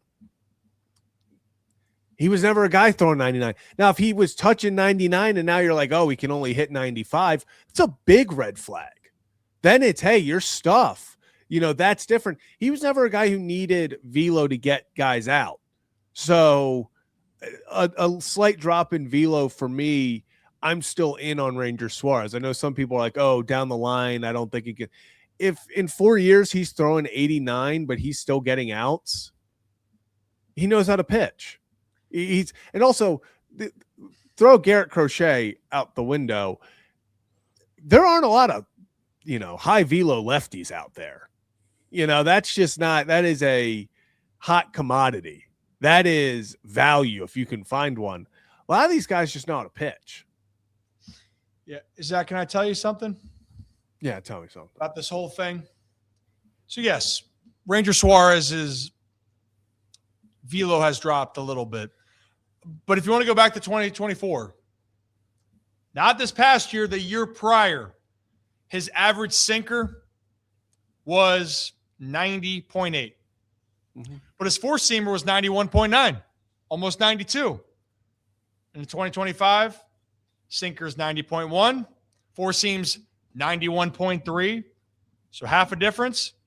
Mm-hmm. Both those years, Ranger Suarez went 12-8, 3.46 ERA in 2024. He had a better ERA last year with a quote-unquote slower fastball. He's pitched over 150 innings in the last 2 seasons. And the bigger thing for the Baltimore Orioles, he's been a big game pitcher. And I saw some comments in here about, well, why won't the Phillies bring him back? The Phillies, it's priorities of what you need. Yeah. The Phillies have to figure out what they want to do with some of their other roster construction. Are they going to get another bat? They also already have really good pitchers on their staff. So, yes, they would like to bring him back, but that's not their priority. Teams like Baltimore and some of these other ones that want Ranger Suarez's services, it is. That's what it comes down to. You prioritize. Just like for the Yankees. Yankees haven't made any big move yet. Why? They know they need to try to get Cody Bellinger or Kyle Tucker. I think it's Bellinger. I think it makes all the sense in the world. Yeah. Or maybe you got to go get Bo Bichette, which they're linking. But the Yankees are prioritizing. They haven't made the move yet, but they're prioritizing. Every team does it. So for the Orioles case, it's no secret. Your lineup for what you have is pretty filled out as far as your depth. You're going to roll with the guys. Pitching, it's not. And you can't get burned again. You learned that last year. You have enough pitching to help get you through. You can be in a lot of games because the Orioles, despite their flaws offensively, when their pitching was better for the last 3-4 months, their record was significantly better. I mean, Zach, I don't have the record off the top of my head, but the Orioles, they did have a winning record for like the last X amount of stretch. They got a little bit rough, but the pitching led by Trevor Rogers And then Kyle Bradish came back, and that looked pretty good. Dean Kramer had some moments, but then Dean had some first inning moments and others. But, sugar. That's what I got to say about that. And I wouldn't be surprised. I'll say this: 20 to 25 mil for Ranger might even get it done. I think 30 sets it over the edge, and I think that's the years. But if it's less years, he wants more money. So I think that's the dilemma here. But I think a 20 to 25, that could be Ranger Suarez's sweet spot too. You give him 4 years, 95 to 100 million. I mean, I think that's fair. I think 4 100 or 4 120, somewhere in that range, gets the deal done. Now, if it's 5 at 25, yes, that also gets the deal done. So time will tell, but it's the years. But make no mistake, eyes are staying open for that one. Mm-hmm. Could not happen. But there is reason to believe that the Orioles are strong candidates to bring in Ranger Suarez. Yeah, and real fast, and this is a little bit of a different conversation, but I've been seeing a lot of comments on it. I don't know if you guys saw, but MLB Network did their predictions for the season. They released something, and people were upset that Albernaz was projected as AL Manager of the Year. And they're like, this is way too soon to crown him. I think he is got to be the front runner. Just because if you think based off of what kind of the award is, Orioles 76 wins last year. If they get into the playoffs at all, he's a first-year manager. They love to do the young manager kind of taking over, the new hot name on the street. I don't think it is ridiculous at all if the Orioles make the playoffs at Albernaz. We talk about all these guys coming in player aspect. I think the new manager as well, and the new, I just think there's so much juice in Baltimore right now and so much hype that why wouldn't a guy like Ranger Suarez want to join that? Why, hey, Pete Alonso said after talking to Mike and talking to Albie, they were like, hey, this is the spot I want to be. Like, they got something here. I just think there's an energy around the Orioles that I think guys are going to come here, and I think they're going to be put in positions to succeed. And, usually we always say, you got to convince someone to come here to Baltimore. I think over the past 3-4 months, I think that's gotten easier. And now the wallet doesn't hurt. Offering Pete Alonso 5 years, 155, that's going to obviously, that talks. So I just think there's a lot of juice around Baltimore right now. Money talks, but a belief that things are changing is going to attract more and more. So the reason why you look at teams, either one, you got to absolutely just get the dream deal, and you're sitting there going, hey, I want the money. But a lot of other guys, they're looking for the entire package. And there's always been questions for Baltimore. Could you get the entire package there? And it's not that the city and the organization, the fan base, it's nothing to do with that. But it's more being sold on the vision for where the team's going to go if you're looking to compete. And for a while, there wasn't that vision. When guys came to Baltimore during the rebuild, it was for them to get a jump start, to get traded and go somewhere else. Now the Orioles are ready. And now guys are going to have to make the decision, well, why is this Orioles team different than the past? Or is it just a flash in the pan? Or is this team going to ascend? And when you sign a big name, you trade for another guy, two guys, and now you're looking to sign another person, the time will pass, those players will move on. But these younger players and everyone around the league, they're taking notice of what's going to happen here. And yeah, if Albie and the O's win the AL East next year, yeah, you can Sharpie in that Craig Albernaz is going to be your manager of the year. Oh yeah, book it without a doubt. Without a doubt. If you are new to the channel, hit that like and subscribe button. Ryan Ripken Show live on YouTube, X, and Facebook. And when I move, you move, Zach. Just like that. Just like that. Brad, how you doing over there? I'm doing good. Just trying to figure out where we go next. Where do we go? Well, we didn't go back to some of our moments that made us have a moment. I don't know what I'm doing right now. What? Well, because I'm looking at the priest on the field in Pittsburgh, the Godfather moment. We mentioned that. We just didn't show it. I know. Also, the fact that it had to be that same end zone had to be. Because there was magic. I don't know though. It had to be. Love Tyler Loop. I think he's gonna improve on this year. One thing that he needs to improve on way more than actually making field goals is the kickoffs. Yeah. What is going on with like kicking it out of bounds all the damn time? It seems like every other game we're getting a penalty to the 40-yard line. I'd love Nick back on for that to talk about some of the intricacies because they say they have so many. And when we had Jordan Stout on, talked about the 13 punts that he has. Yeah. They have different kickoffs, but clearly that was an overload, and Tyler was struggling. Yeah, big time. You know, did you guys see Dan Orlovsky's? He goes, I'm not a kicking specialist, but he brought up Tyler's missed kick. Did you guys, Zach? Did you see that at all? No, I didn't see that. No, I was just about it right there, and I couldn't find it anywhere. But it was also about just saying about following through. So when Nick takes his time, he needs a moment. It's a lot.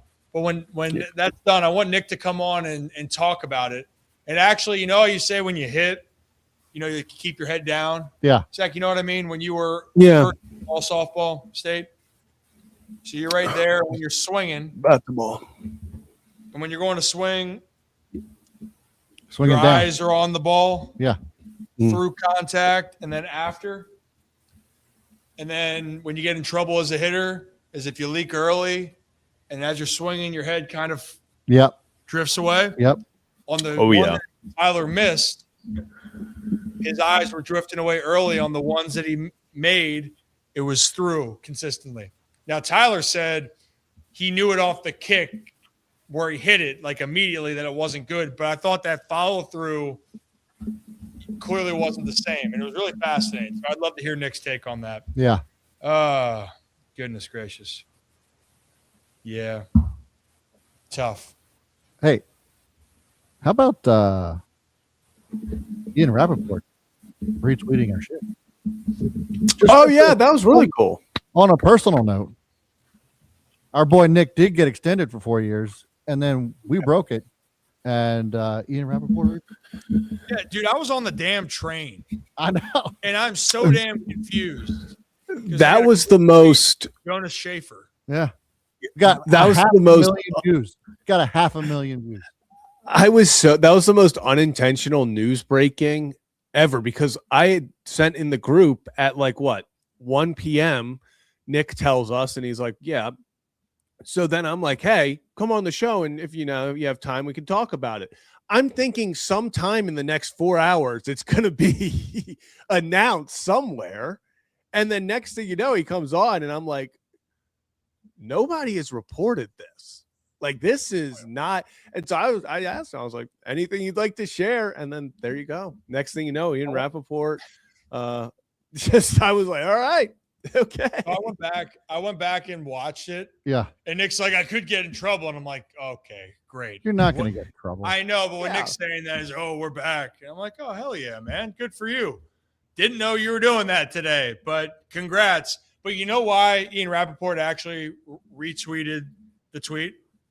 It's the meme. Is because, and I wouldn't play the sound because we might get blocked on YouTube. Yeah. It's because of Ian Rappaport's a fan of the song and John Hamm. Listen, your boy also put this together, this post together, but you made the video. Yeah, because we were on that one previously, and I yelled at Zach and said, "Oh my God, Nick just did the John Hamm." Yeah, and Nick's like, "I don't know what are you talking about, bro?" And I'm like, "You'll find out soon." Yeah, and I don't think he fully still knows. No. He doesn't. He's not on social media, so he has no clue. But I did share this with Nick in our little group chat, and he was all about it. Yeah. And he's like, yeah, let's go. But he still has zero idea what this says. He was just hyped. Nick is the perfect example of not knowing what's always going on, but he's just going to be hyped for it. Yeah. Also, shout out to Ian Rappaport for picking that, because we had two different posts. We had one with this meme, and then we had the other without, just like general, hey, like proud, happy for our guy, and that's the one he chose. It didn't even have Nick Moore's name in that post, so you know that Ian went down, searched, and like just handpicked that one. It's trendy. Love it. And Ian loves a good trend. He sure and does. If you don't like the John Hamm and that whole song, well, that's too damn bad, because when the Orioles sign Ranger Suarez, guess what's being put out there, Zach? You have to zoom in, Zach. Look at me. And then you're going to like that. So practice. Get it ready. I'll work on it. We'll work on that, and we'll be ready. It's going to happen at the worst time out right now. It's going to be a classic. I can already tell you this Ranger Suarez steal is easy. Yeah, easy. They can, or you know what? It'll be like 5 minutes after we sign off today. Oh yeah. It's either at the worst time late at night, or it is moments after we get off. Yeah. Do we want to take a wager on this? I if it's not late at night, I'm definitely going to be driving, because that is a constant for me. Death, taxes, and I am chewing somebody out on the Parkway. Oh yeah. One of those three. Yep. Yeah, it's going to be late. While I think on it's the going to be late. Chewing somebody out on the Parkway while you're on the phone with me or Rock or something. The thing is that people driving, you know, there are things. You know what? We really need to bring back grind our gears, because in the Monday Friday show, and we're gonna actually put into each day of having specific segments. You know, we're bringing that back. I would love to talk about, you know what, also people not understanding just common driving courteracy. Saw some people just run through a school zone. Hey, buddy, just slow down. Maybe hit the stop sign. There's kids. Stop at the stop sign. Don't hit the stop sign. Yeah. I mean, don't hit the stop sign. You know what I mean? And, you know, hopefully no kids are standing by the stop sign. Yeah, Jesus. Oh, rip. You know what? This is what goes through his mind on the Parkway. Okay, I'm not articulating it properly here, but you know what? You guys get what I'm saying. And I think the guy that's behind the scenes, he gets it a little bit, because, you know, he just graduated last year. He was on Locked On Ravens. He had a long evening. Mr. Kevin Ostreicher. Yeah, I graduated Rocco's School of Calm Driving. Well, by the way, did any of us hear from Rocco yesterday on the Steelers victory? No. He did text me. He did. But I also said I could hear him from Philly. And he goes, Ariana's been asleep for the last 3 hours, and I don't know how, because I squealed. Typical. You guys all know that noise. Oh, yeah. Oh, yeah. I don't want to imagine it, but yeah. You don't have to. We have photographic evidence of what Rocco looks like when he's watching the Steelers game. I could just see him with the hat and the towel over his head. Yep. Palomalu jersey. Yep. Asshole. Yep. Which is fine, because all he does is get the bragging rights and the opportunity for the Steelers to play one more week, because before they get smoked by the Texans. Yeah, I've never seen a rivalry like Rocco and Mason Rudolph before. That is pretty. That man hates Mason Rudolph. Oh yeah. No, actually, Brad, you and Caleb Williams is close. No, I don't hate Caleb Williams. I hated the hype around Caleb Williams. That's the difference. He's the guy. He's coming around. Bear down. And I have admitted over, the last 4 weeks of the season, he made a turn in the right direction.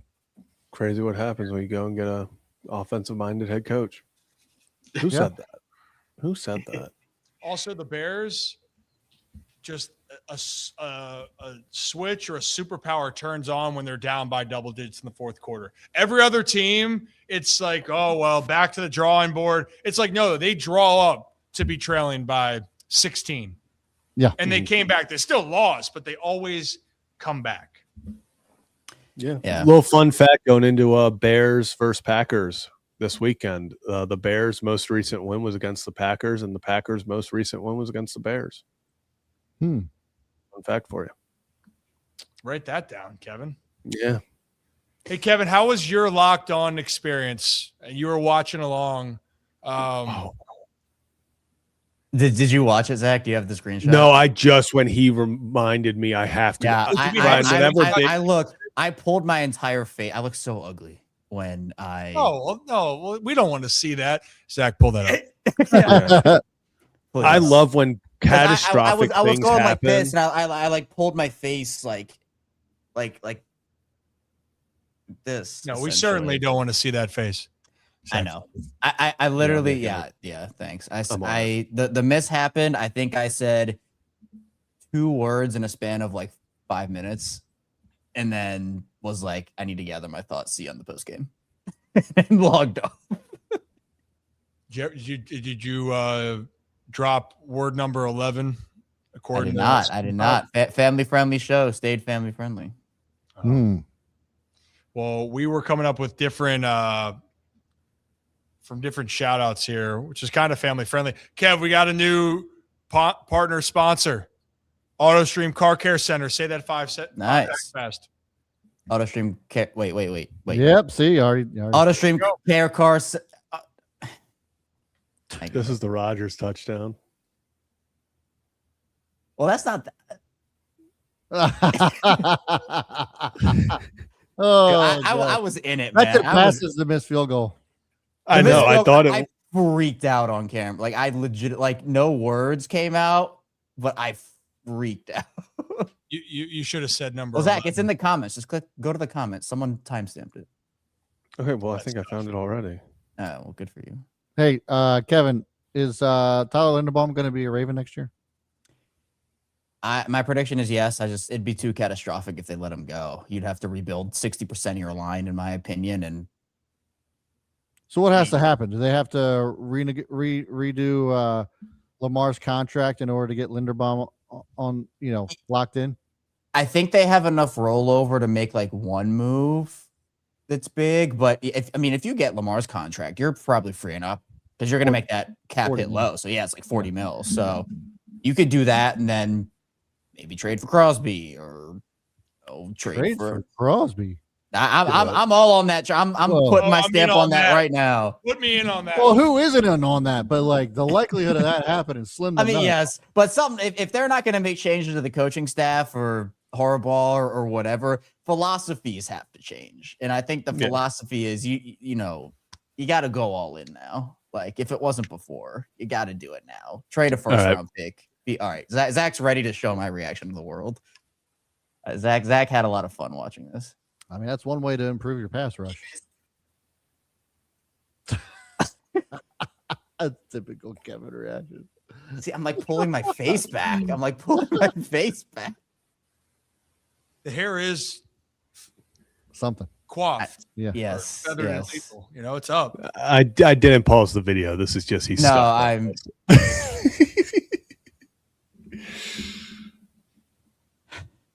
When I did the reaction videos after, I had, obviously a lot of emotional people, and then a lot of people just go right for the hairline. And I'm like, buddy, talk about the Ravens here. You think I give 2 shits about what my hairline is right now? You've seen my family, but we got hair in the back. That's actually Kieran. Yeah, it is. We do need to find because Rip, it's losing at an incredible rate. It's not losing at the incredible rate. Since I've met you, your forehead has gotten bigger, and it was not that. Damn long. right, it has. Not that long ago. My point was that we got to find a hair replament sponsor. Well, I mean, the Ravens cause a lot of stress. We're going to Turkey. I mean, there's Bosley right in that one big one. Bosley. Yeah, Bosley. I mean, Nutriville. I got the shampoo and the pills. Nutrafol, yeah. Nutrafol. Did I say Nutrafil? Yeah. Get your full with Nutrafol. Hey, you know because my thing is that I don't know if you could pull off the Uncle Bill and Calvin look. No, that's why I got the ball cap. You're just gonna wear that for the rest of your life? No, I'll probably go to Turkey. Yeah, that's what I'm thinking. Tom, channel member Tom Riders, we get the turkey fund. Oh, okay. All right. Oh yeah, I forgot about the turkey fund. Yeah, because Zach needs it too. Oh yes, he Yeah, does. we just gotta. It'll be a good, nice double date action there. We can have the what's it called? The little shaved heads, and you see all the dots everywhere. They'll just be Rip and Zach with the White Star sales hats for the Yes. No, we can. We can let something happen. Yeah, Could you imagine the content? Three hair come over. Yes. So I honestly think I'm getting the gear gene. So that'd be my mom's side of the family. Yeah. Where he had his hair back here. This your grandfather? Yeah, my grandfather. But then it's like the hair over top. You know what I mean? It's gone up here, but the hair over in the top. But you know what Bob has? He has a great personality. Oh, yeah. He's the life of the party. Bob's the best. And you know what? They say there's nothing better than a good personality. They say having great hair is great, Brad. Covers up a lot. But personality, Kevin. And people are What do you say wondering about Kevin? You know, yeah, you know what they say about Kevin. Listen, you're already personality. married. She's just gonna have to deal with it. Poofy hair. That's what they say. Poofy Hey, hair. Kev, this is a part. Part of the stream, auto stream. Part of the ship. Part of the ship, part of the crew. Yeah. Kevin, how many times fast can you say this? Auto stream, car care center. AutoStream Car Care Center. AutoStream Car Care Center. AutoStream Car Care Center. AutoStream Car Care Center. AutoStream Car Care Center. AutoStream Car Care Center. 6. I did it even 6 times. Hell yeah. Let's Get go. that kid 50% or $50 off. I'll take a 50. I'll take that 50. I'll take that 50. Hey, you want that 50? Yes, I do. Actually. You want my people to set it up with your people? You know what? We can put Kevin in, when they open up the hood, we'll put Kevin in the hood. Yes. And and be like, I see where the problem is, ma'am. And then you just toss me out. Kevin just runs away, doesn't say a word. Okay, by the way, this is really unhinged. But if you've seen on Instagram, there's like these little gnomes that are running around at night, and the memes yes. like the boys. Mm-hmm. Yeah. When I told my girlfriend or wife, I'm just going out for one drink, me and the boys at 3:67 a.m. Yeah. Like, made up. Yeah. And it's just the little gnomes running. That's me. I have some thoughts. Yeah, it might be. Well, I still need to St. Patrick's Day is coming up, and I still need to dress up in the leprechaun for you guys. Well, I forgot about that. The trend with is it Linda Plummer, and what's that other auto car care? The trend maybe it's warranty people where they got iced tea on it. They try to like pretend that it's like an actual like crime scene. Break it down. I know what you're talking about, but I don't know the That's name. what's trending these days on the commercials. I really want to find the gnomes now and the music that goes with it. You know what? We're gonna put that on Instagram. Can't wait. When Kevin and the boys are running late to get their $50 off at AutoStream Car Care Center. Yeah. Then bust out the John Hand meme. Oh, dude. I need to. Although I can't get 50% off at AutoStream Car Care Center. Yeah, $50 off. Which way? Just vibing. Like that or yeah. Oh yeah. Kevin, there's a couple of things we're practicing right now. Well, Nick did it so naturally. I can't replicate that. He can't teach that. Can't teach that. Yeah, you can't teach that, especially when you have zero idea about any of it. But Nick, it was actually Stout asked Nick about. Actually, what he was asking about was Tyler Lewis field goal percentage. It's like, oh, it's over, and then 90%. And that, yeah, Nick went, yeah, and was thinking about it. The irony. Yeah. But practice your face for Ranger Suarez signing with the Orioles. That's the official prediction? Is that? I mean, It's speaking into existence. Okay, all right. We'll speak it into existence. We'll speak it into existence.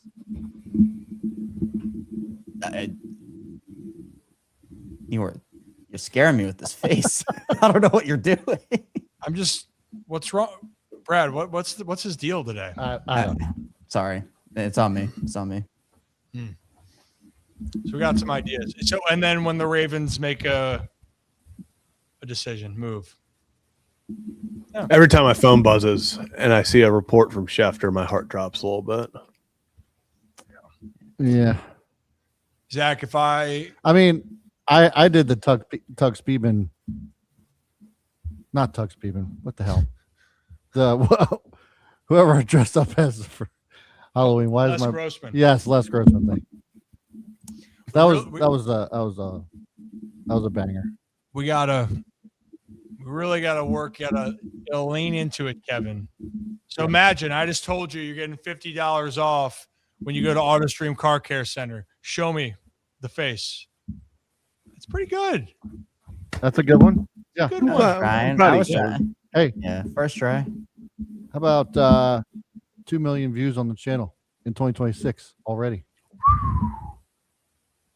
There you go. There you go. There we go. That's good. By the way, congrats, boys. Yeah. It's been fun. That's been fun. That's half our views for all 2025 in the first 4 days of the year. And that was on the YouTube side. Yeah. Yeah. That's what I On the other social side, we've been banging. Yeah. Everywhere. Yeah. You know that song by Ricky Martin, Zach? She bangs. Living La Vida. Oh. No, she bangs. She bangs. Well, I was correct though, technically. That was right. Yeah. I didn't expect Kevin to throw out a wrong song there. I know too many songs, guys. I mean, Hey, you know what, Kevin? We are for the programming for Monday through Friday. We're gonna have different segmented days, and you know what? One of the things that we want to bring back is I think grind my gears. Oh yeah. I don't know. I don't even know if Zach was on the show for Grind My Gears. Oh, he wasn't grinding some gears. No, I think that was one of our earliest. Yeah, because I remember mine was something about. I remember doing one or two of them. Because I came on 2 months after Zach, and I have no idea what you're talking about. So, So we're bringing out grind my gears.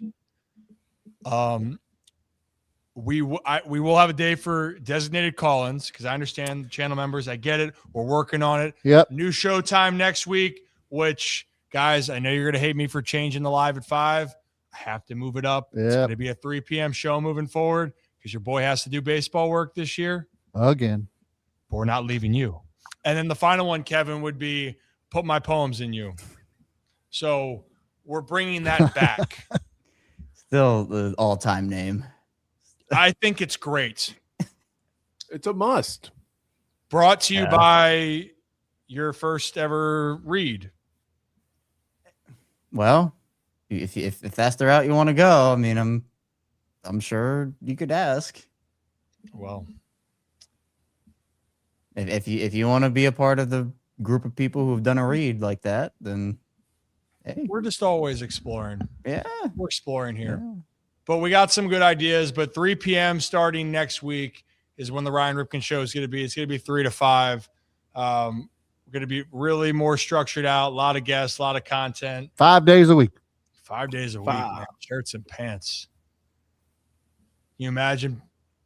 These kids don't know what's coming. But the reason why it's happening is because of all of you guys. Yep. So we really appreciate it. Thank you. And also, Facebook's approaching 20,000. The Instagram's approaching 20,000. And then we are approaching 24,000 on YouTube. Hell yeah. You know what that means. Yes, I do. Yes, I do. Oh, yeah. That's you guys still doing a 24-hour stream? Yeah. Oh, yeah. Oh, shit. That's going to be scary. Yeah. Wait, that's going to be on this channel or? Apparently, they're just going to go live for 24 hours. Okay. 24 hours. Yeah, but I don't actually know if you can stream for 24 hours straight on stream. You can. Oh, you can? I thought they might have. Okay, cool. Yeah, I think I'm curious.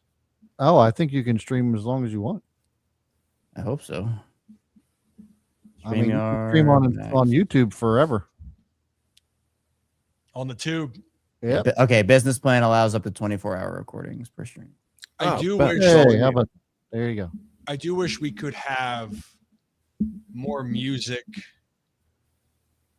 be played while we're live, but I understand the copyright licenses. But if we were able to play John Hamm right now, oh yeah, oh my goodness, should have done the mic check for that today. Oh. We haven't done a good mic. That's what we need to bring back the mic checks too. Should we do that on Thursdays? Yeah, like throwbacks. Thursday mic checks. Yeah, you know. It could have been. Oh, Ricky Martin, Kevin, she bangs. Yeah. And both, and Live La Vida Loca. Spice Girls was our best one.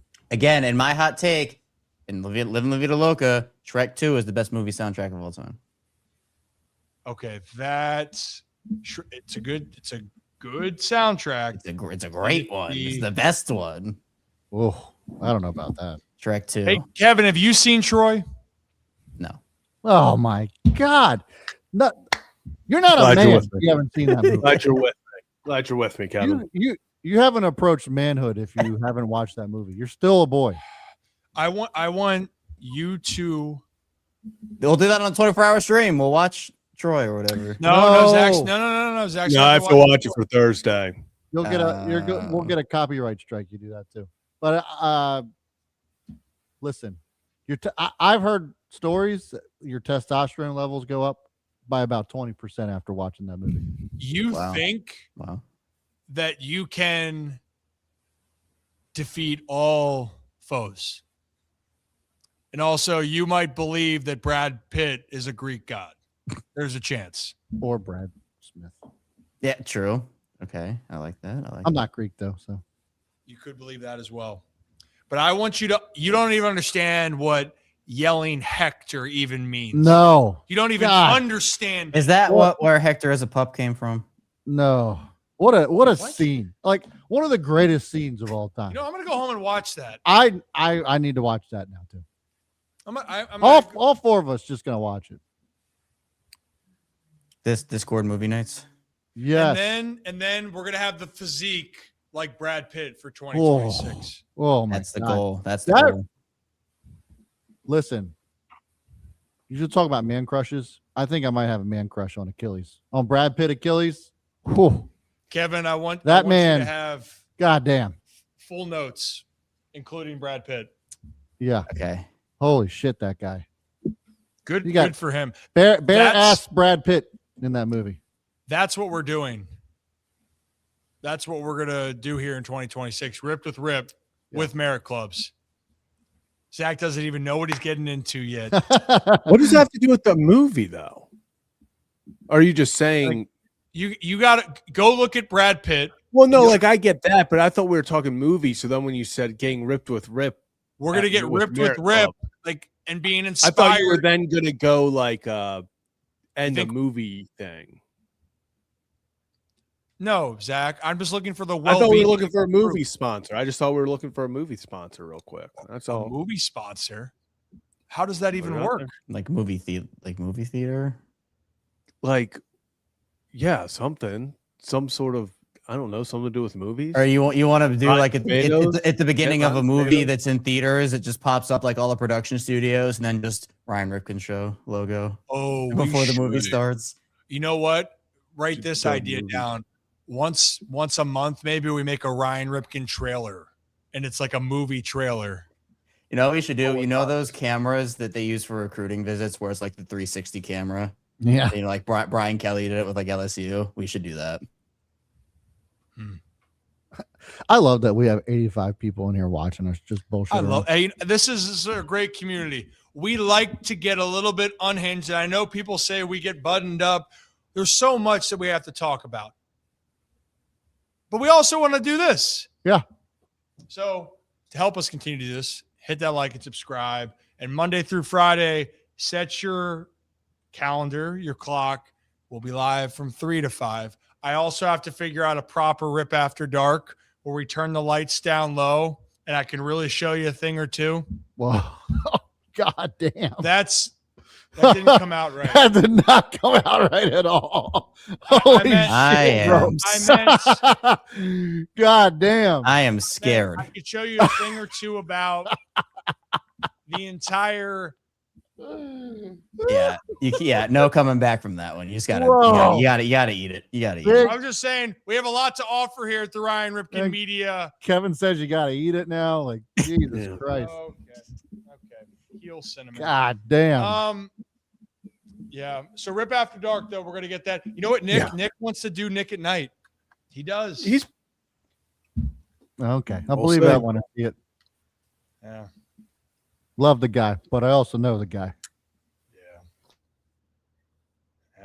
Yeah. I'll believe it when the Ravens win in Pittsburgh. Whoa. Too soon. Yeah, it hurts. It hurts. I'll believe it when Georgia wins the national championship this year. Oh, that's a low blow. Oh. Wow. You know, Nick, tough few days for Nick. Or an SEC team wins another national championship. How about that? If Ole Miss doesn't win, it's another non-SEC championship game. I think Ole Miss could win, but Indiana's going to run the table. I want Ole Miss to win for their guys. Yeah. And it's crazy that Lane Kiffin gets paid for all of it. I know. Oh, yeah. That'd be a great story. Michael Irvin, talk about being great content. You know? Oh, yeah. The Michael Irvin versus Lane Kiffin Bowl. Speaking of unhinged, that guy has just like gone off the rails since leaving NFL Network. Hey, you know what? I remember that old NFL Network lineup. It was him, Warren Sapp, Steve Mariucci. Yeah, Warner was on there. And Deion Sanders. Yeah, that was Deion. Like what was the one meme for him? We're losing recipes. We're losing recipes. Yeah. That was when Rich Eisen was still there. Yeah, that was elite. That was elite cast. That was right up there with like Shaq and Charles Barkley and all them. Yeah. That was right up there. All right, yeah. Gosh, what a time. That was great. That was a good time. I think we've hit our quota. Have we hit our quota? Yeah, people are leaving. But they're fun. Done with us. There's still a lot of people, the ones that are tuning in. There's still a lot of people hanging around. Yeah. So much so, and they don't even know what Zach's getting into. No, he's getting ripped with Rip and Achilles. Oh, hell yeah. Achilles. Hey, one more time for the one time. Shout out Merit Clubs. Appreciate you guys. And right now, we don't have our best bet. Not until Thursday because there's no football. Yeah. So we'll take our trip to Hollywood Casino at Charlestown Races in West Virginia. Beautiful. Nailed that one. We'll take our trip on Thursday for the playoffs because there are a lot of playoff games. Is there a playoff game on Thursday? College football playoff? Oh, college football. Yeah. I was thinking. Oh, I don't know if it is. Oh, I don't know. No, isn't it? When is first playoff game is January 10th at 4:30? No, actually, yeah, the 8th. It's Miami versus Ole Miss. Oh, they're doing that thing where, it's Thursday and Friday are the two college football games. Thursday, Friday. Then the 5 19th. straight days of football. Yeah, I like Wait, that. there's Thursday. Monday night football. Yeah, the Ravens would have. Yeah, the Ravens would have been that. Yeah. Wow. Okay, before we get out of here, thoughts on this? Oh, the holy water.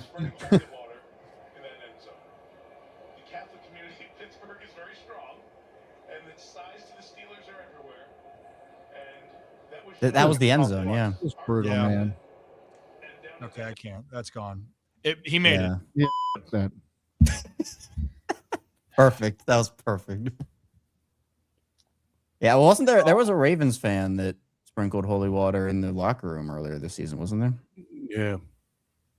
Yeah, I think that was. I think the purple evening thing. Yeah. I think a lady sprinkled Harbs water. is devout Catholic. Yeah, it's the first time I've seen it though get the attention. Yeah, and then immediately same end zone, final play. And apparently it's the first time in NFL history that the final play that decided the fate of two teams to make one spot and the kick was no good. I saw that. Mm-hmm. You know, it'd be fun to be on the right side of those records for once. Mary Francis.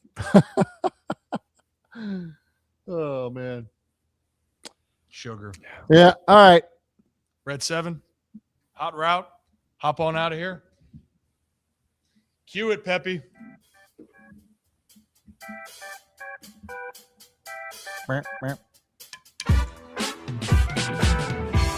As always, here at the Ryan Ripken Show, we appreciate each and every one of you. Have a day, have a night, have a great rest of your Monday. Let it all out.